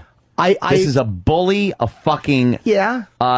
They call us misogynistic. That's a woman hater who's there with his fucking submissive wife who probably fucking walks on those wooden shoes. I'm not disagreeing They have with a that. paper house. But you moved like you made the right move because technically you guys were in the right. That bitch was yapping, and your chick was kind of like that, like right thinking, "What the fuck?" All right, Yeah. man. So, but let me jump in here because let me ask Jimmy this: would you ever, would you ever like have to hit a guy that was getting in the face of your chick? without a doubt, of course I would. Yeah, because I mean, you're both sort of right. Like, I think every guy, sizes up the situation. Yes. I admitted that yesterday. I've told some crazy stories on the show, but like the dumb Frenchman underwater, I knew I could take the guy, especially in those rules. The guy that I slammed his leg on Earth. The guy where I slammed his leg with the cab door, I knew I could take him. But if it's some big, huge 6'4" black guy, kicking the What does color have to come into this? well, kicking a car in Right, because they could beat up white people. kicking the BMW in Philly recently because these fucking bitches were wearing head to toe furs. I looked, I knew I could take care of this crap. Right. So do you size it up? It's hard to say if violence is happening or if you're in protect mode like an animal. I don't think you can. I think you just react. Of course, Right. like he did when he jumped in front, like there's a problem, and then he saw. Well, as you a confused a lot of people though. You made it feel like you would never really. No. Whoever was confused by that, I don't know. or thinks I'm I think pussying it out came as being across like silly. that. No, not at It's all. a feedback. But thing it that came sounds across like that. sounds like the only situation you would step in on is if some guy completely unprovoked came up and hassled your chick. No, not at all. But I would also be very angry at my chick for not reading the situation absolutely. and fucking you have to diffuse the situation. It's almost like She has a how about she has this? a job in this whole you're thing on the as well. Subway. You're on the subway, Right. And we've all been on the subway. Now, if some maniac puts his hands on your woman, of course you're gonna fucking attack him. Yeah, Let's say some crazy motherfucker's on the subway and he's fucking jumping around. He looks at your girl. He goes, "You fucking ugly bitch," and then walks away. What are you gonna do? Go after him? You know he's a nut. Well, he's crazy. He's not shopping at IKEA. I understand the difference. He probably smells like urine. Point I'm making is you would size up that situation and immediately understand this is the right move to make. Doesn't mean you're being a faggot. The guy's got a problem, and you know he's got a Yeah, problem. but that situation is a lot different than what Travis is saying. Okay, You're talking a true nut. Right. That's a guy with a problem. And he's not leaving thinking he got a fucking a good piece of you. He's walking away thinking he's on fucking Mars. But who knows what this guy is thinking? And this only reason I'm saying that is because I don't care who agrees with me. Because the other guy that jumped in, the guy went right to him. It was like that's a guy who's looking for something. That wasn't a guy who went, "Oh shit!" And he there's should have two gotten men. it. There's two men. And he should have fucking gotten it. I think he was a very insecure douche. If he really was going to do something, he would have punched. He would have done something. Travis, he would have pushed Lisa. Of course. He was a fucking pussy. Kick him in the nuts and bite his cheek off. And he won a bite battle. his fucking cheek He off. won a battle that he probably shouldn't have won. In my maybe you're opinion, right. Maybe this you're is just how I'm seeing it. Mm-hmm. Because especially with the move where you put the keys in your hand and you got one poking out and stuff. Hack. That's hack shit. movie shit. All right. So what was the right move for Travis?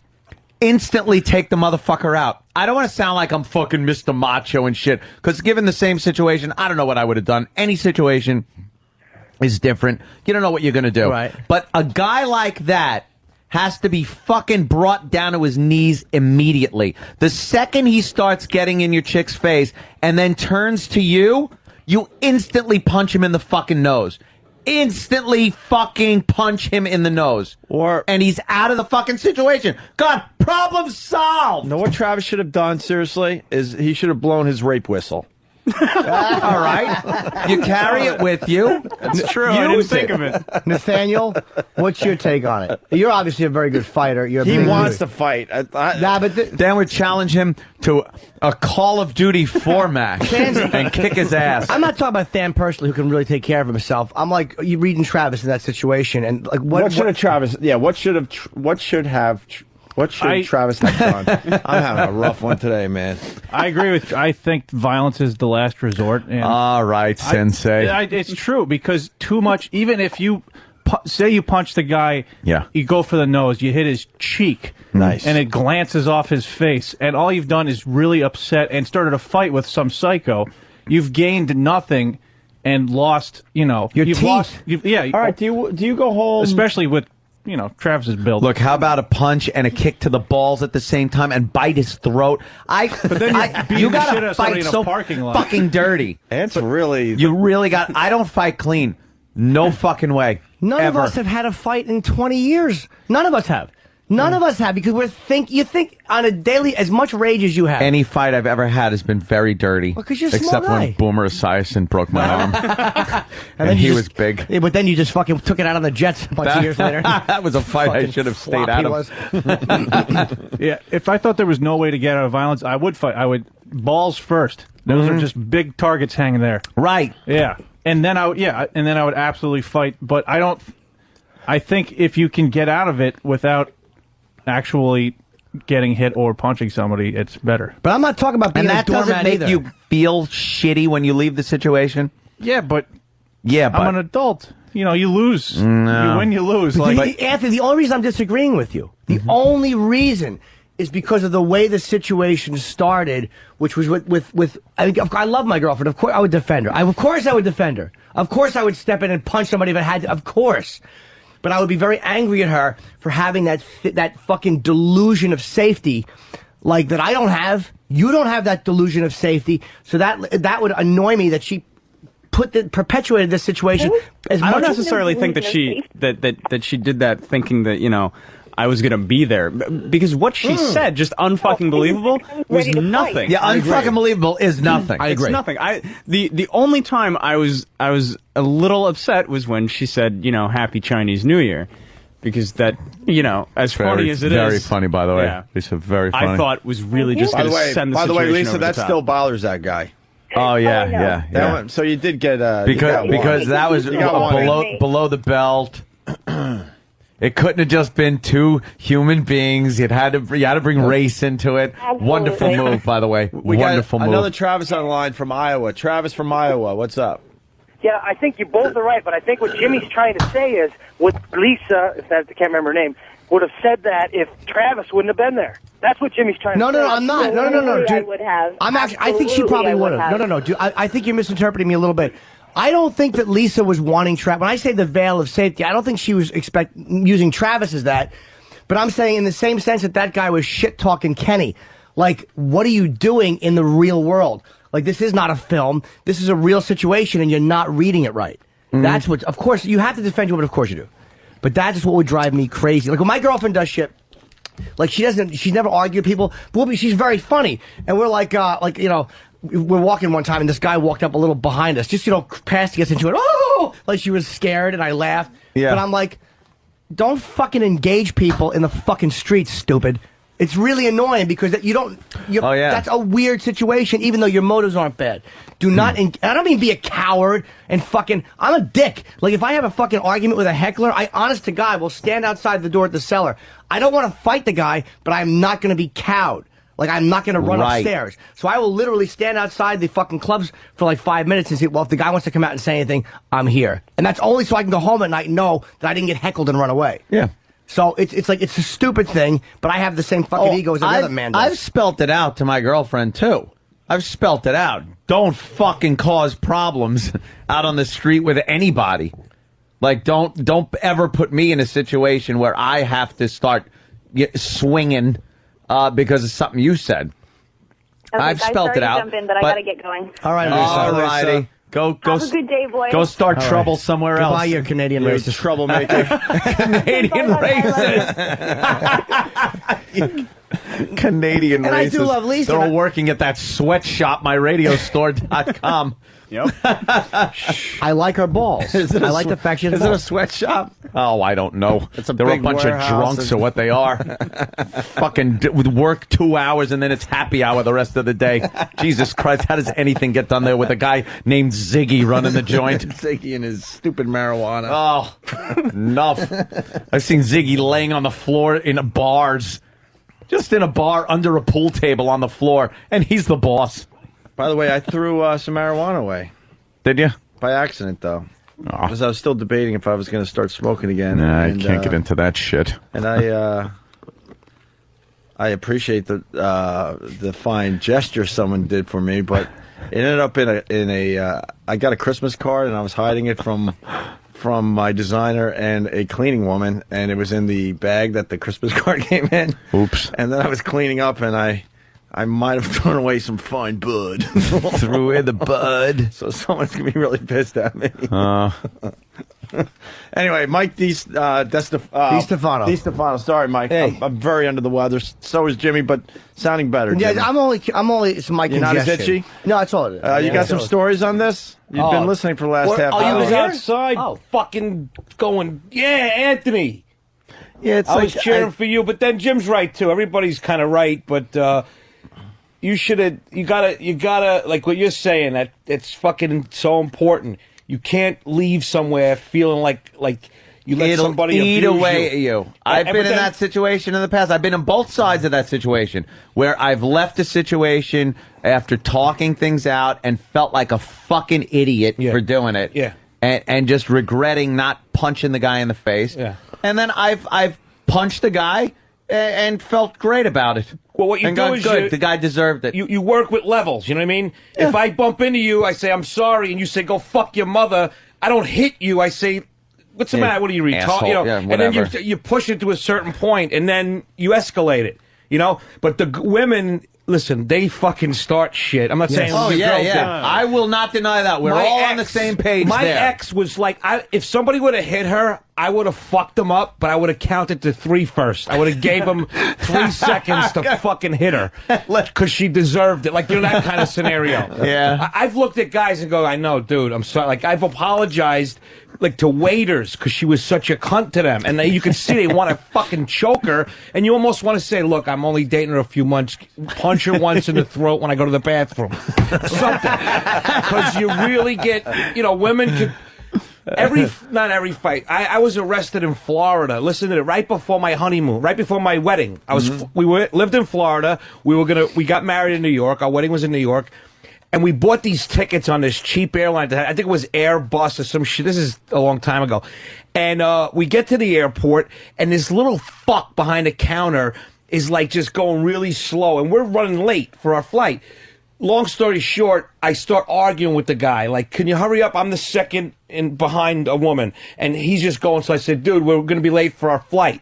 And he's like, just wait a minute, like with his hand. I said, dude, please help us out. My wife says to me, honey, don't push his buttons. They'll fuck up our luggage. Like, and I just imagined that he said it. I dove over the counter. You had to see me. I was holding the guy's neck. My wife's pulling my legs. The cops got arrested. I had to put my wedding off a week because I got arrested for that. So that wasn't a good thing to do. But sometimes, like Jimmy said, as comics, man, people, you know, because you want to battle them with your wits. And Jimmy, more than me, actually, can fuck somebody up mentally. I'm not as good. I get right to... They heckle boo, and I go, hey, don't heckle me, man. That's not right. And then they say, well, you suck. And I say, how about if I kick you to death or something. You know what I mean? Like I go right to that, and then Jim will take like 20 minutes and rip them apart verbally. Deconstruct somebody. They're exactly. left like psychologically traumatized. Right. They go out in the parking lot and off themselves. They're like that. You know, but then you have guys that threaten you. I'm sure. Big fucking lunkheads, and you just gotta look at them. And dude, I know you're a little guy and all that, but you would have felt so much better if you would have like told that guy to go fuck his mother or something. And even if you get a beating, sometimes it's good. Because sometimes you need a little beating in life. As long as you told him to fuck his mother, that's kind of what you remember. Too. There's people. That's what I'm saying. It's not crazy. It's not just a punch in the face, or like the consequences are you're gonna have a black eye tomorrow. Because we all look at that like, I can take a black eye or even a fucking ass kicking. But it's not about that. It's not about, he might sock me. It's about, what if he pulls out something and slashes my face? Or it's like, you have to think that way when you sense that somebody is a fucking problem. And I'm believing Travis when he says he senses the guy was a fucking problem. He's not saying, like a guy like Mike is a guy who's just a fucking an aggressive dude, but he's not an insane. Do you understand what I mean? Like a guy like Mike is going to punch you in the face, but you don't have to worry, like, is this guy have a pistol on him? I mean, you really have to think that shit in this world. It's fucking stupid not to. I look like I have both going, right? Yeah, I mean, I can see you doing it, of course. No, but yeah. And if people disagree, by the way, put them through. I don't care. Fuck that. You know, bullies, like you were saying, something about bullies, like, you got to be a real, like, punk to be a bully, really. Do you know what I'm saying? Like, I would never, like, a guy, especially smaller guys, I never get aggressive with smaller guys. Like, you just feel like a piece of shit. But most people don't have, like, they're not guiding themselves through life based on their moral fucking fiber. They just do whatever the fuck they feel That's what I can't fucking stand. When this guy pulls up and thinks he's entitled and somehow his time is more fucking important than mine, then that pisses me off to no end. And I won't listen to any argument over why he should be ahead of me or something. I'll see people walk up. You ever see the subtle walk up and try to cut right in front of you move? And people just stand there. They don't say anything. I go, excuse me, I've been standing on line. Oh, I just have these two things. Oh, well, when you get up to the counter, it'll be fast then. I go, watch how quick I am. And I'll get my shit, and I'll leave. 2 seconds, I'm done. Yeah. Everyone that's in front of me, 10 fucking minutes. They can't figure shit out. This guy wasn't big, though. He was a small dude. No, he was probably a little bigger than Anthony. Yeah. So he wasn't like he was a big... Well, that means he was a giant to you, Travis. That's true. But you know, everyone's Travis big is to a Travis. boy. A guy yelling like that, to me, does not constitute a bully. Because he's just a dick or a maniac. There's a difference between... What about the sense of fucking entitlement that this asshole has? I don't know enough about that system. Like, if you're pulling up and your stuff's ready and you have your car and someone is saving a spot, that would annoy me if someone was saving a spot. They don't have their car there and I'm just grabbing something. It's like, well, why would I wait for you to load a truck when I have my car here? Like, I don't know what the system at IKEA is, to be honest with you. Because I've also never bought it. I'm sure it's stupid. But it's almost like if he had his van and his stuff was ready, why are you saving a spot when, like, you have to go get your car? I don't know. Maybe their shit was. I don't know how that works. Readier. And people, everyone grows up in a different, like, environment, you know? My cousin's here today, my little cousin. We had a grandmother. Our grandmother would tell us if somebody makes fun of you, you hit them with something, like a bat or a pipe. This is my grandmother. I'm not kidding you. We were taught this as kids. So you grow up, and that's what you think. You see that. You see that happening. I'm like, for somebody that's like a tough guy, street guy, I'm very respectful of people because I'm afraid to, like, I don't know you. I'm nice to you until, like, if it gets that. But I don't know you. And I know guys that are smaller than him that have 40 or 50 bodies under their belt. Like, I grew up in that kind of environment. So, like, if you cut someone off in my neighborhood, you don't really give them the finger. Especially if it's a woman. It could be a wise guy's fucking sister or daughter. Like, I grew up like that, like being careful of what you say and what you do. And a lot of people don't have that. And Jim's point about that safety thing, like, we're in a bank and, they can't hit, he won't hit me here, but, so they could say, fuck you, you fucking piece of shit. And then someone will just crack you. And you're like, oh, I read that one wrong. And I don't mean letting people shit on you. I don't mean that. I mean, like, just starting an aggressive situation when you don't have to because you're not reading what the guy really is. I'm not talking about if a guy walks up and motherfucks your girl, you're supposed to go, well, he's a little kooky. Yeah. I don't mean that. I understand that. That's a given. That's 100%. You probably won't find any guy that if a guy comes up and starts motherfucking your girl, isn't going to step in and punch him in the face. Right. But then there are levels of motherfucking your girl, you know, where the guy still deserves a punch in the fucking face. And some people's level is higher than others. I don't like the idea of someone getting away with something, getting one over on me. We gotta clear this up. That annoys the piss out of me. Get a little older, he'll fucking eat at you. We got to clear this up too. We don't hang out in tough neighborhoods. No, so it makes it a little easier. I gotta be honest with you to get if you're into not dealing with that kind of stuff, like Mike's neighborhood. I'm a fucking Boy Scout. Trust me. Yeah, it's I'm crazy. a Boy Scout. It really is, and it's not about like who I'm tough or anything. But in some of these neighborhoods out there on Long Island, I'll pop any fucking accountant or rabbi in my neighborhood. You're the gangster. Come on, bring him on. Last night I say it at the cellar. We were Frank Smiley came out to watch me, and I invited him to go to Rayo's for dinner. You know, and he's like, "You could go to Rayo's." I go, "Yeah, I can go to Rayo's." When are we getting the big invite? Whenever you want. It's a restaurant up in Harlem. It's a tough place to get into, Jim. Well, yeah, it's like you got to know somebody. Wise guys and stuff like that. But Opie, I grew up. There was a little shooting there. I grew up. Last My year, family, like I grew up. My uncle got friends there. Whatever. That don't mean nothing about who I am. It's just it's cool to be able to go there and eat. But so I invited Frank Smiley, a guy from Conan, and he started like, "Whoa, I don't want to not put you on the show," and he's like doing that whole Sopranos thing, and it became a little annoying, like treating me like. You know, like, oh, you're Italian. It was this weird fucking thing. Are you going to be on the show? Yeah, Friday. We're calling for you. Yeah, oh, nice, different. Good fucking that's nice. why Mikey's in. Conan on Friday? No, they said I was in just to hang out. Beautiful. So. Not really. Oh, really? You were in recently. Beautiful. We like to spread these things out. Spread it out? No. All right. Conan Friday night. Mike's a funny comic, man. Thanks, absolutely. Man. He's been killing on our show. Not the first appearance. You were shy, but because I didn't say nothing. Yeah, the last two you've been great though. It was fun. Conan Friday, right? Yeah, Conan Friday night. 12. Make sure we get that out there. We have to take a break. So are we going to agree to disagree? Or are we going to? I don't even think we disagree that much, to be honest. Yeah, we're very close on this, but it's just the level of intensity that and how we would react to it. Everybody's saying the right thing. Everyone has their line. It's gonna happen. You're gonna make that decision when the time comes. You know, I'm more like Anthony. I lean more towards him, where I almost, and it sounds fucking nuts, but I almost, it's like at that moment I'd rather die than walk away feeling like a pussy. Because there's and I know no that worse sounds feeling. nuts, but no worse feeling. And you embrace that, and you just very good. We're gonna take a break. Listen, Jen Rose from South Carolina. I got to call her out. She's on Instant Feedback. And this will help the other instant feedbackers out there because we're a very interactive radio show. When you write, I don't know if you guys talked about it yet, but Craig Ferguson's show last night was fucking hilarious. Get some clips if you can. Love the show. What? Why would we ever just search out Craig Ferguson Well, let's clips? see what it's about. Maybe it's very fun. No, maybe it was bad. The point I'm making, and this could help other instant feedbackers, you got to give me a little more detail, Jen Rose. What was funny about it? What clip was funny about it? See? We're in the middle of a radio show. You want us to go watch his show for an hour to see what we can play on the air? Help us out here. And over we'll and over just again. watch it on the air. Not like we haven't. For the last exactly. But for the last 2 hours, every 20th feedback is Jen Rose with the same fucking instant feedback. You're not helping us. Speaking of which, the guys went back to work last night. We got their monologues. We don't have. We focused on Letterman. We don't have Turd Ferguson.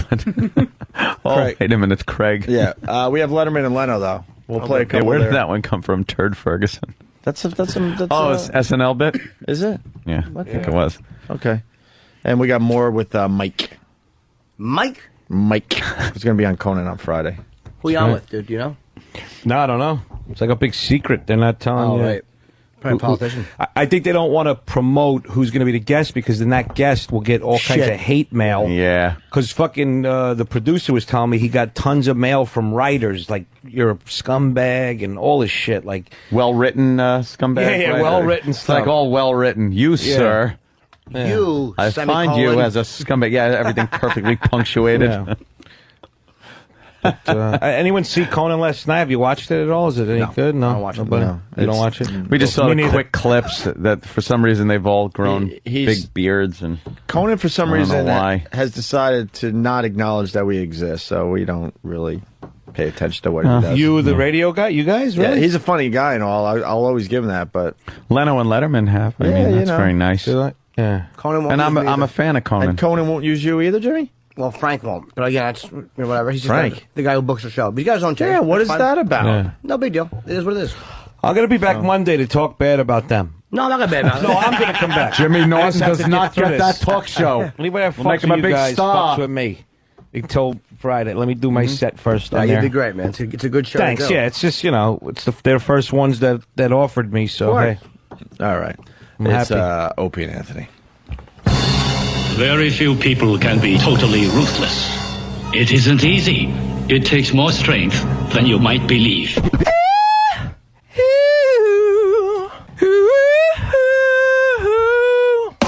We shall strive to be worthy of your sense of grandeur. The Opie and Anthony virus. Get infected.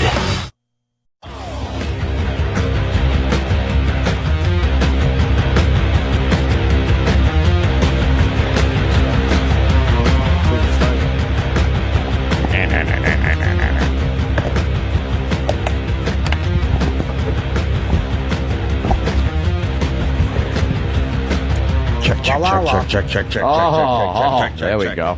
All right. We got to bring it to the table. Anthony is going back up to Mohegan Sun. Yes. You were sort of explaining it to Mike during the break, but Yeah. this is a fine ongoing story.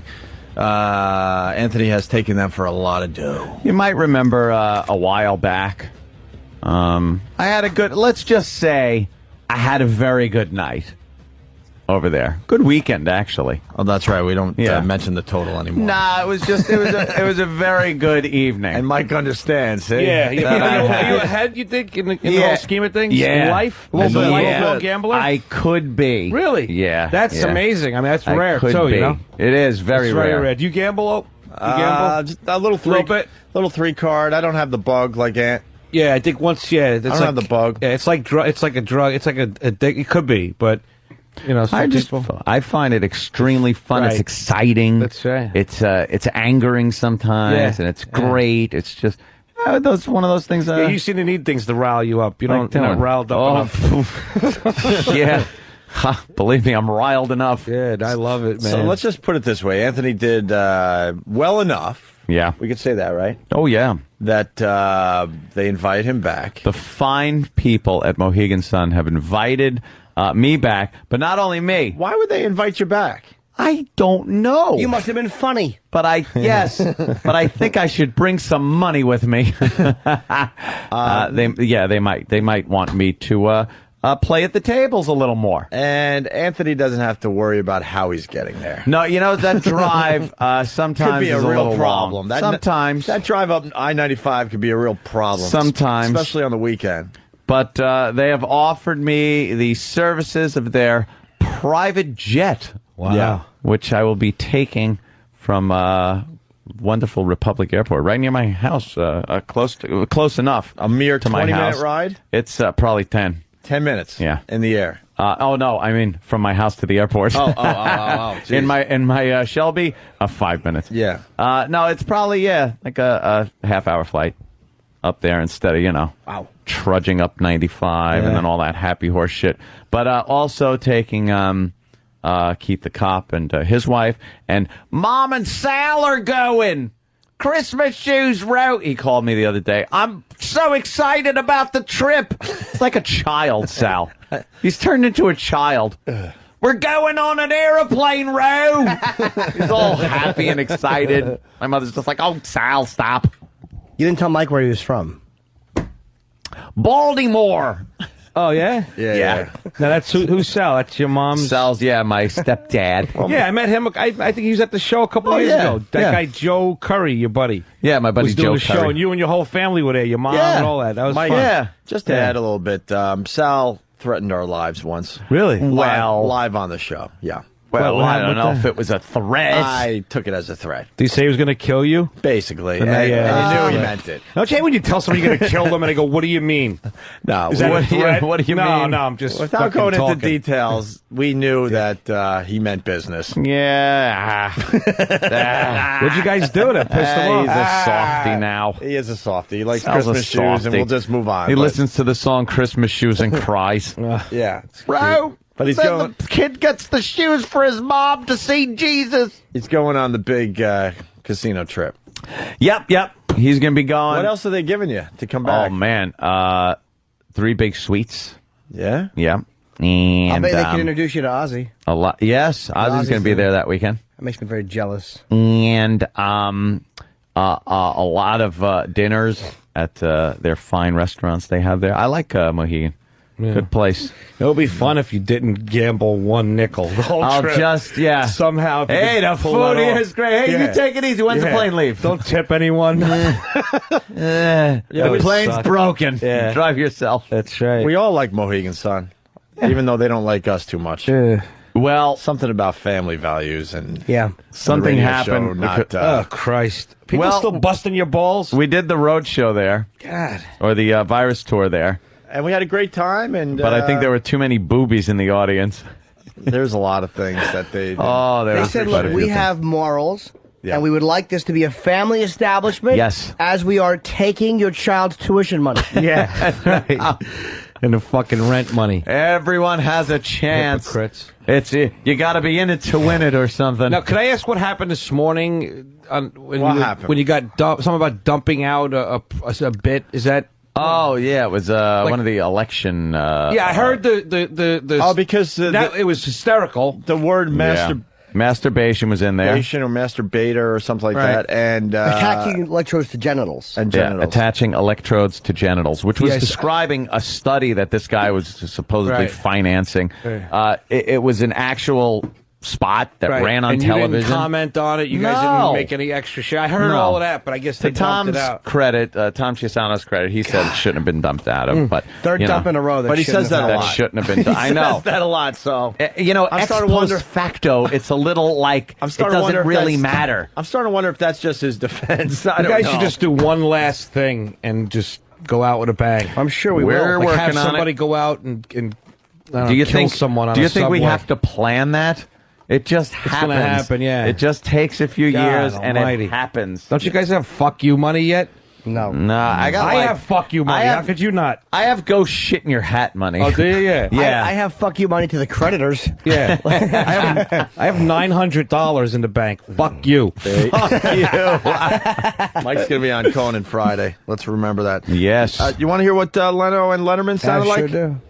Yeah, they're back. Good for Jay. He worked the crowd, I heard.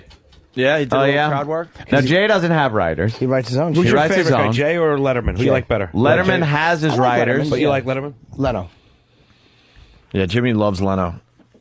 We all love Leno. What am I Leno's saying? great. I mean, you know, you can't. We were not lucky love him. enough to meet him, and he was great to us. He Yeah. was really cool. No, he stays back to his And Dave, you meet when you sit down. You did this show, right? You did Letterman. You guys. We were lucky to do both, and they go about it a little differently. Yeah. Leno comes to your dressing room. He's unshaven. It looks like he doesn't even want to be there. Talks to you about his cars He's and talking shit. about cars Right. and everything, but your appearance that's about to happen. Right. Yeah. And Letterman, they tell you he doesn't meet people. He doesn't make eye contact with you. guys. You see him when he's going, our next guests are, you're like, oh, okay, this is the guy. I found that my first 3 Lenos. Oh, Can a man not share experience? No, couldn't be prouder, Jimmy. For Jim Norton to Yeah. fucking squeeze his act into a television show is just I a know. brilliant It's fucking funny though, right? accomplishment. And It really is. hysterical. And it comes off awesome. It's I not, it's know. amazing. Yeah. And you see his filth live, and you wonder how he did it. Like instead of, I say cuddle monster instead of cunt. Right. But everybody knows what I mean. Right. Yeah. Who do you want to hear first, Letterman or Leno? All right, now Letterman has his writers. All right, let's start with Letterman. Leno then. doesn't. Let's go Letterman. Here We'll go Letterman. he goes. I know what you're thinking. You're thinking, geez, Dave looks like a cattle drive cook. Beard joke. Funny. Oh, ladies and gentlemen, 2 long months, but by God, I'm finally out of rehab.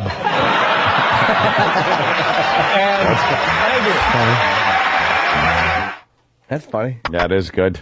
Obviously very excited to be back. Yeah, and he's got that really big beard. Don't look too bad. I don't know. It's kind of interesting. Look, it looks awful. It's, looks like Trapper that's John. What I meant. That's what I meant to say. That's what I meant. I ought to tell you something. We haven't done a show in 2 months. And seriously, during that period of time, I was very introspective. Do you ever do that? Do you introspect? Here's what I learned about myself. Show or no show, I really enjoy drinking in the morning.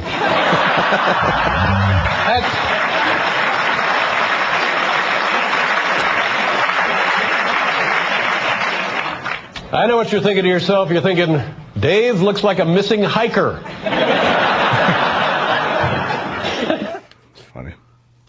He's making a lot of beard jokes. Yeah. A lot of hairy face jokes.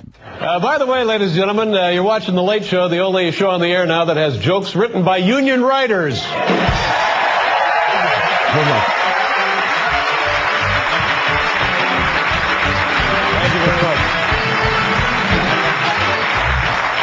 Let me just bring you up to date. There's a writer's strike going on, the Writers Guild of America, and we were out because of the strike for 2 months. And I know you're thinking to yourselves at home right now, this crap is written? Yes.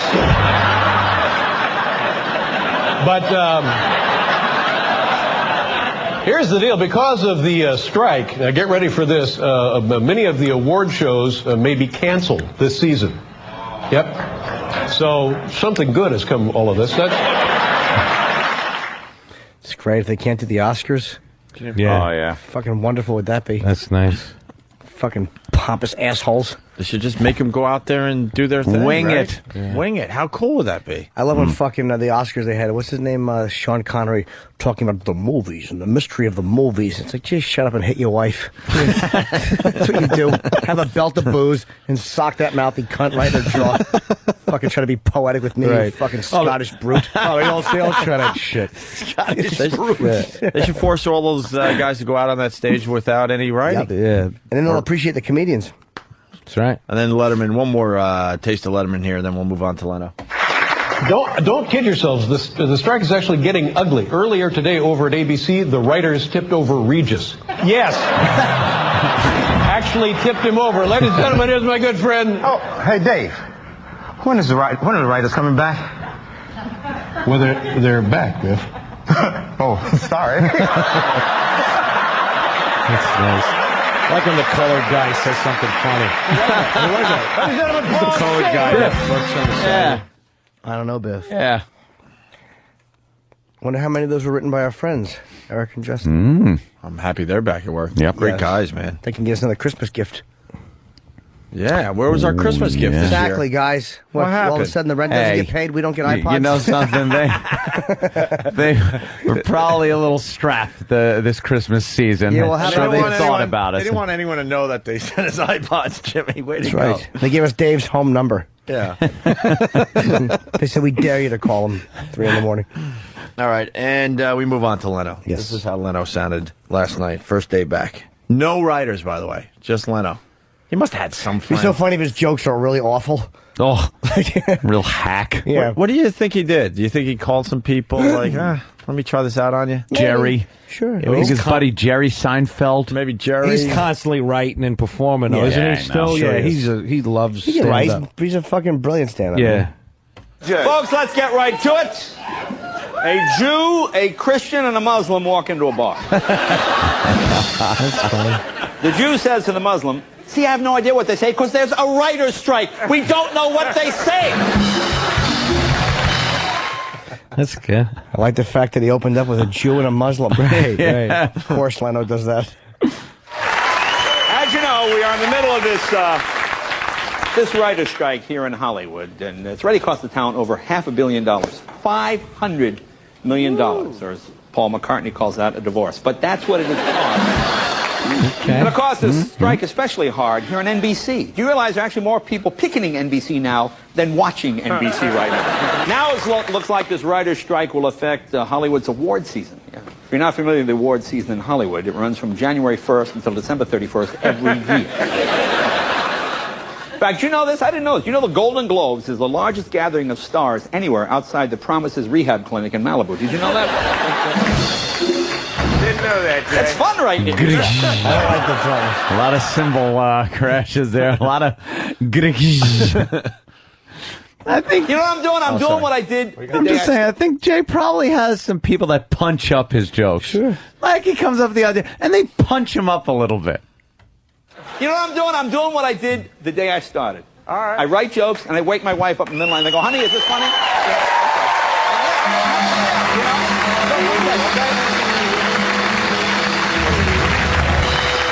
So if this monologue doesn't work, it's my wife's fault, okay? Because she said the joke was funny. And that's what, we're not using outside guys. We're following the guild thing. We can write for ourselves. We just can't do what CBS. See, Dave was able to get a deal because Dave has his own company. I don't blame him for getting a deal. God bless him. But see, we have to go by ourselves up against the CBS machine. One man against a monolith. Exactly. Good for him addressing it, though. Are people pissed off at Leno? No, how can they be? I don't know. I don't think they can because Leno is so supportive of the writers. But the reality is Dave's on. He has to go on. He can't not go on because it's out of Jay's control. I mean, it's like, he just can do it this way. And he waited until his hand was forced, and they're all going back. Do the writers look at it like it hurts their cause, though? I don't know, man. It's like I think they have mixed feelings. Like, these guys went back to work. It's a big message to NBC and to the other ones. That, hey, look, some people are now going to have our services, but a lot of the writers are going to be left out in the cold because they happen to work for NBC or they happen to work for ABC. It's a real, I don't know, man. I also don't have the answer for that. Louis C.K. would be great to ask because he fucking knows all this stuff. Is he around? Where's, as I call him, Louis the Queer. Fucking redheaded nothing. Another reason we had to come back was, a lot of people get their news from the monologue. Because we cover a lot of the stories the mainstream media will not cover. For example, did you know this? 3 weeks ago, Idaho Senator Larry Craig married Britney Spears. Did you know that? You see that? See, no one knew. This is the only place you will find that out. Other news stories that happened while we're off. New Jersey has banned the death penalty. Death penalty now illegal in New Jersey. Now, Hank, I don't want to confuse anybody. If you kill a guy in New York, you can still dump the body in New Jersey. You just can't kill the guy.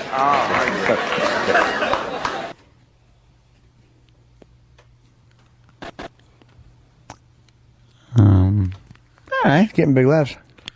And they say Al-Qaeda now trying to recruit women. This kind of makes you wonder, what does Al-Qaeda promise women to become terrorists? Like men get to 72 virgins, right? What do women get? 50 guys that help out around the house, clean up, cut the lawn, fix the plumbing, You know what I'm saying? Exactly. Yeah. And it's good stuff. We're not going to laugh out loud, though. Making fun of Islam. Yeah. I love him. Yeah. President Bush said again this week, the Iraqis are slowly taking back their country, to which Exxon and Shell said, we will fight them tooth and nail. There you go. Tomorrow, of course, the Iowa caucus. Iowa caucus tomorrow. As you may know, caucus is a Greek word, which means the only day anyone pays any attention to Iowa. I believe that's a Greek word. That's what it means, yeah. And the audience is helping them out. Yeah, good. Iowa, also known as the tall corn state. Oh, yeah. See, that's why Dennis Kucinich had trouble being seen there. The people, Dennis, you see if the tall... And it is freezing in Iowa. It's like 20 degrees in Iowa, something like that. In fact, it is so cold, Hillary Clinton can actually see Barack Obama's breath breathing down her neck. That's how...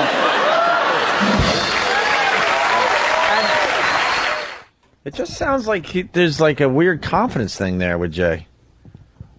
It's probably odd that, you know... No, and because it sounds like maybe he doesn't feel comfortable that he is coming back and that he feels like, shit, I have to do this, but I don't feel good about this. Plus, there's something there. His whole routine is probably off, too, because he probably has schedules with the writers and the confidence in the material, because he's probably bouncing it off them and they're reviewing it together, and now all of a sudden he's by himself. It's like, that's probably a weird thing. Yeah. Like, imagine if you had to go on the air by yourself, what the fuck it's like a weird... You're so used to having your guys. Right. I'm listening like you guys. The jokes are good, like you said, and he's getting big laughs, but there's something weird there. Something a little weird, right. And I wonder if he just doesn't feel good that he has to do this. Maybe. Did you hear that, Jimmy, or not? No, I didn't hear that he regretted being back on. All No, I don't know what it is, or there's like a conference thing. There's something that's just going on. Yeah, there is a like weird he feels energy. a little. I don't know. Louis, what's up? Hey guys, what's going on? Hi, Louie. Hi, Louie. Hello. Oh. We were talking about. We raised your name because you kind of know a lot about the writers' strike, and Letterman going back on. Is that like good for the writers or bad that the union made that deal? I don't know. It's a little confusing to me because it seems to me like a strike is just you strike everybody.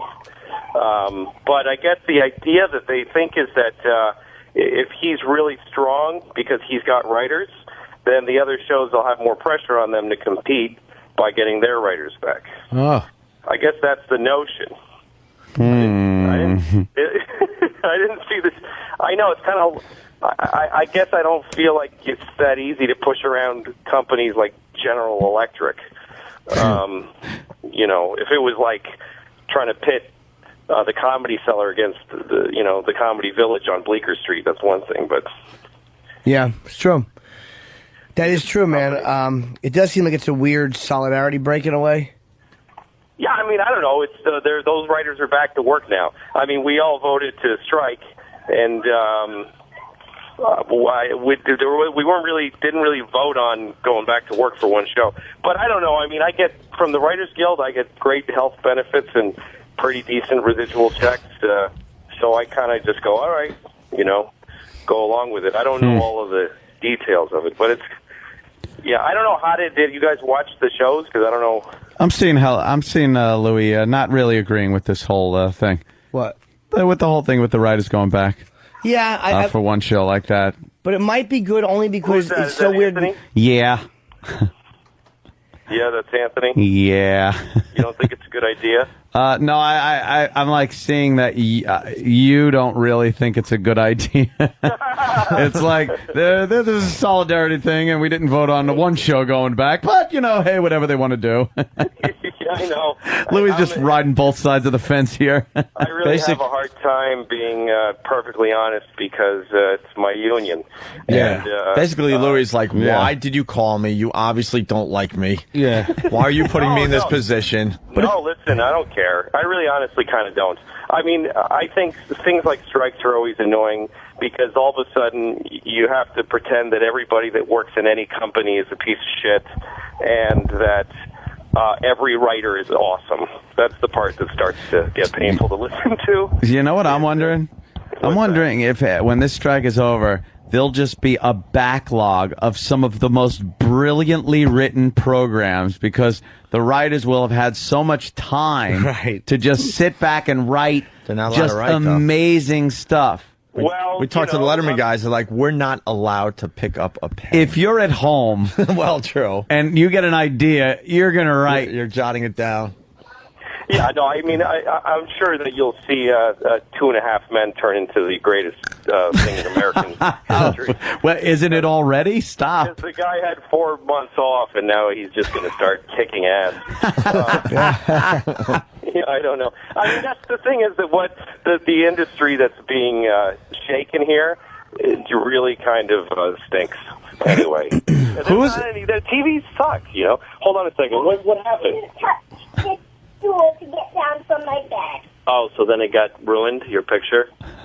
Wait a minute, I can fix it, you guys. It's not that big a deal. Look, all you got to do is move them over. This is better than Leno. Mary, you can't touch this. All I'll say about the thing with Letterman is that he really better kick Leno's ass in the ratings. Oh, with the writers, yeah. If it happens the other way around. If it gets the other way around, it's going to be like, oh, that's weird. Maybe writers don't matter. Yeah, that'll look really bad. Yeah. So who knows? Who do you think's eating their balls the most in this strike? Like, who's the one really getting the shittiest end of the stick? Don't say the viewers. Yeah, no, not the viewers. They can watch repeats or DVDs. Exactly. Who's getting the shit end of the strike? I would say that the people that work in television who aren't writers. Yeah. I think they call them below line, as if you don't want to hurt their feelings any more than paying them less. They actually call them below line. Below line. Wow. That's a wonderful little title. Oh. Yeah, and those guys don't get residuals. Those my money's a little tight this year because I can't do a TV project. But right before Christmas, I got a Lucky Louie residual check, and it saved Christmas. Wow, that must be nice. And I go, if I go to buy a codeine cough syrup with my insurance card, I pay 8 cents. Without it, I pay $150. Literally, that's the difference. Wow. So I'm doing great. But the guy who runs the camera or the boom operator on Lucky Louie, he's the day he stops working is the day he stops having money.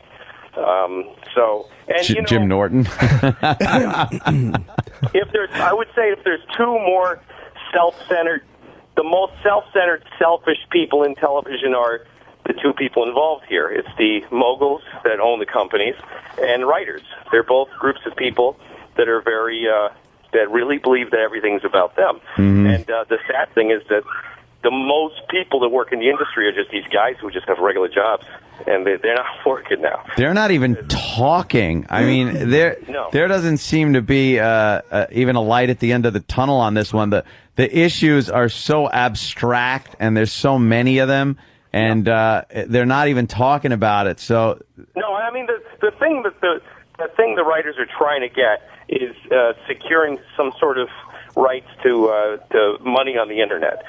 But that's abstract even for companies that are firmly entrenched in the internet. Still, how much they're making, the overhead. Nobody makes money on the internet. So right. I think it's hard for them to consider giving the writers that. But on the other hand, the companies are pretending. I mean, the companies are just saying, we'll never give you any money on the internet ever. Right. So they're like, the writers are saying, we know there's millions of dollars there and we want half of it. And the companies are saying, we'll never give you anything because you still only get money from kerosene lamp shadows. That's all we're giving you. So you don't even you don't see an end to this anytime soon, obviously. Well, there'll be an end. It may be ugly. It may not be that there's TV again. I don't know. No TV. TV's done. There'll be some kind of end, but it is hard to go on strike when some of the most huge shows have no writers involved. Reality programming. Yeah, it's hard to compete with that shit. Yeah. And in the face of it, to say, see how you like your TV without fucking old Christine. Now, see how long you guys last. Isn't like a... You really want to watch old Ugly Bettys instead of fresh ones? Let's see how long you get on that shit, America. But now, American Idol, don't they use writers for... Well, there are people that are doing what's essentially writing, but they haven't been unionized. So because everything that happens in a reality show is scripted and edited by writers. Writers edit television. Besides, they cast the shows, they edit them. So yeah, those people, and part of what the union's trying to do is make those people unionized. Right. And that's also kind of far-fetched. I agree with everything the writers are trying to get, but I guess I don't have much hope that we can force. The only thing you can do to force companies to do anything is just stop working completely and just starve the industry out. So I'm not sure what this Letterman in between thing is. I'm not sure. Do you think people give a shit that much where there'll be some kind of a public outrage or outcry that'll make the company give in to the writers? Because as I see it, like you said, there's box sets, there's reruns, there's movies, there's a shitload of things that I think will go on a lot longer than the writers' money or patience in this. And here's the thing. This is very different from other strikes. This is not like a populist labor strike. Mm-hmm. This is a negotiation between two people with lots of money. I'll go on forever. Yeah. This isn't like, oh, Kitty, that's amazing. My daughter drew a dog, and it's very good. It's really good. Daddy really Louie. Good. That's really good. If you like bad drawings.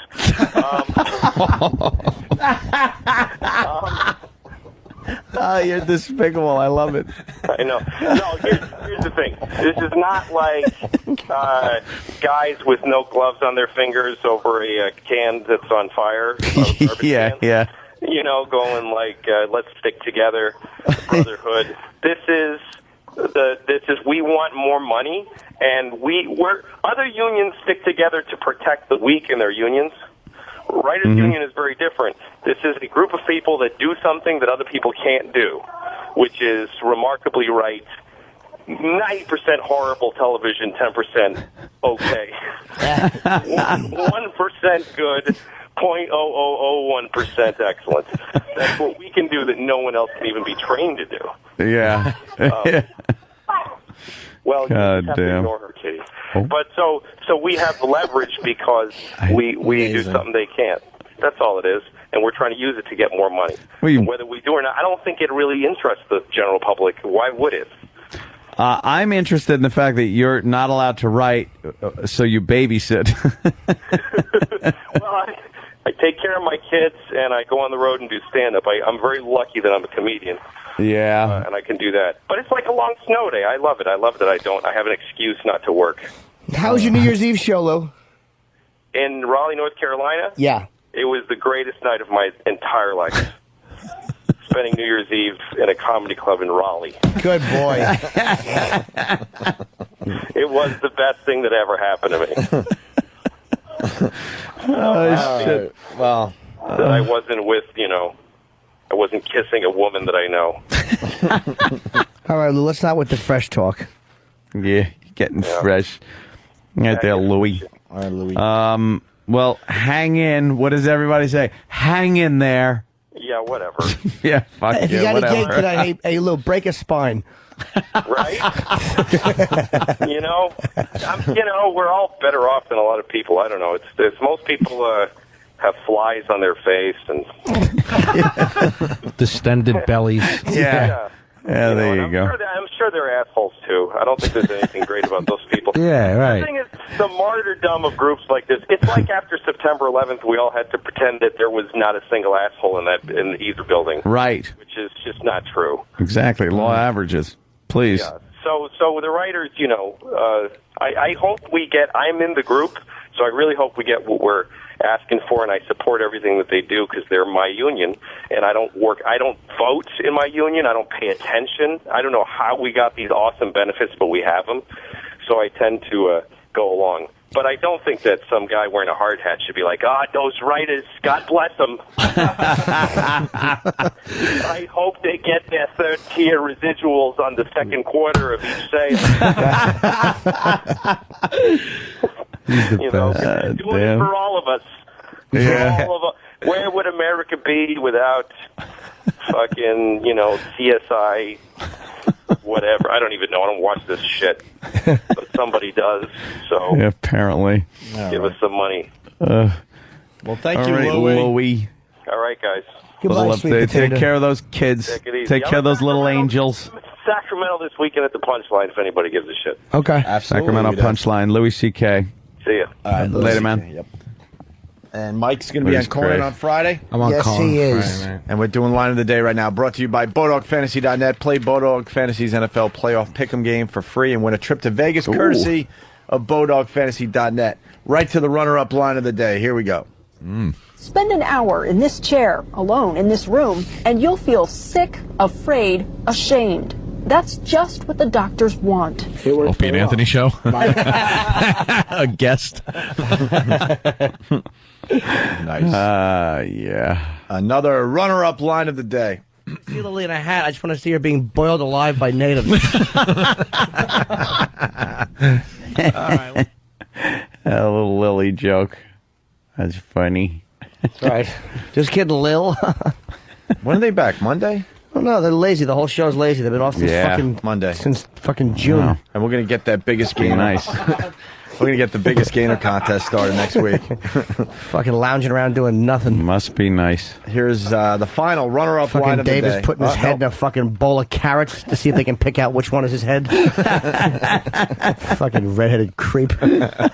Looks like Louis C.K. with AIDS. Fucking makes me sick. And again, so does Louis.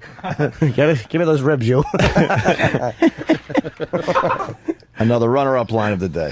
Son was molested by his uncle and went on to molest his girlfriend's grandchildren.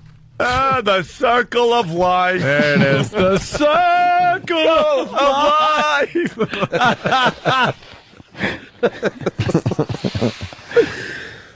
There you go. And finally, thanks to BowDogFantasy.net, here is your line of the day. Here comes line of the day. Line of the day.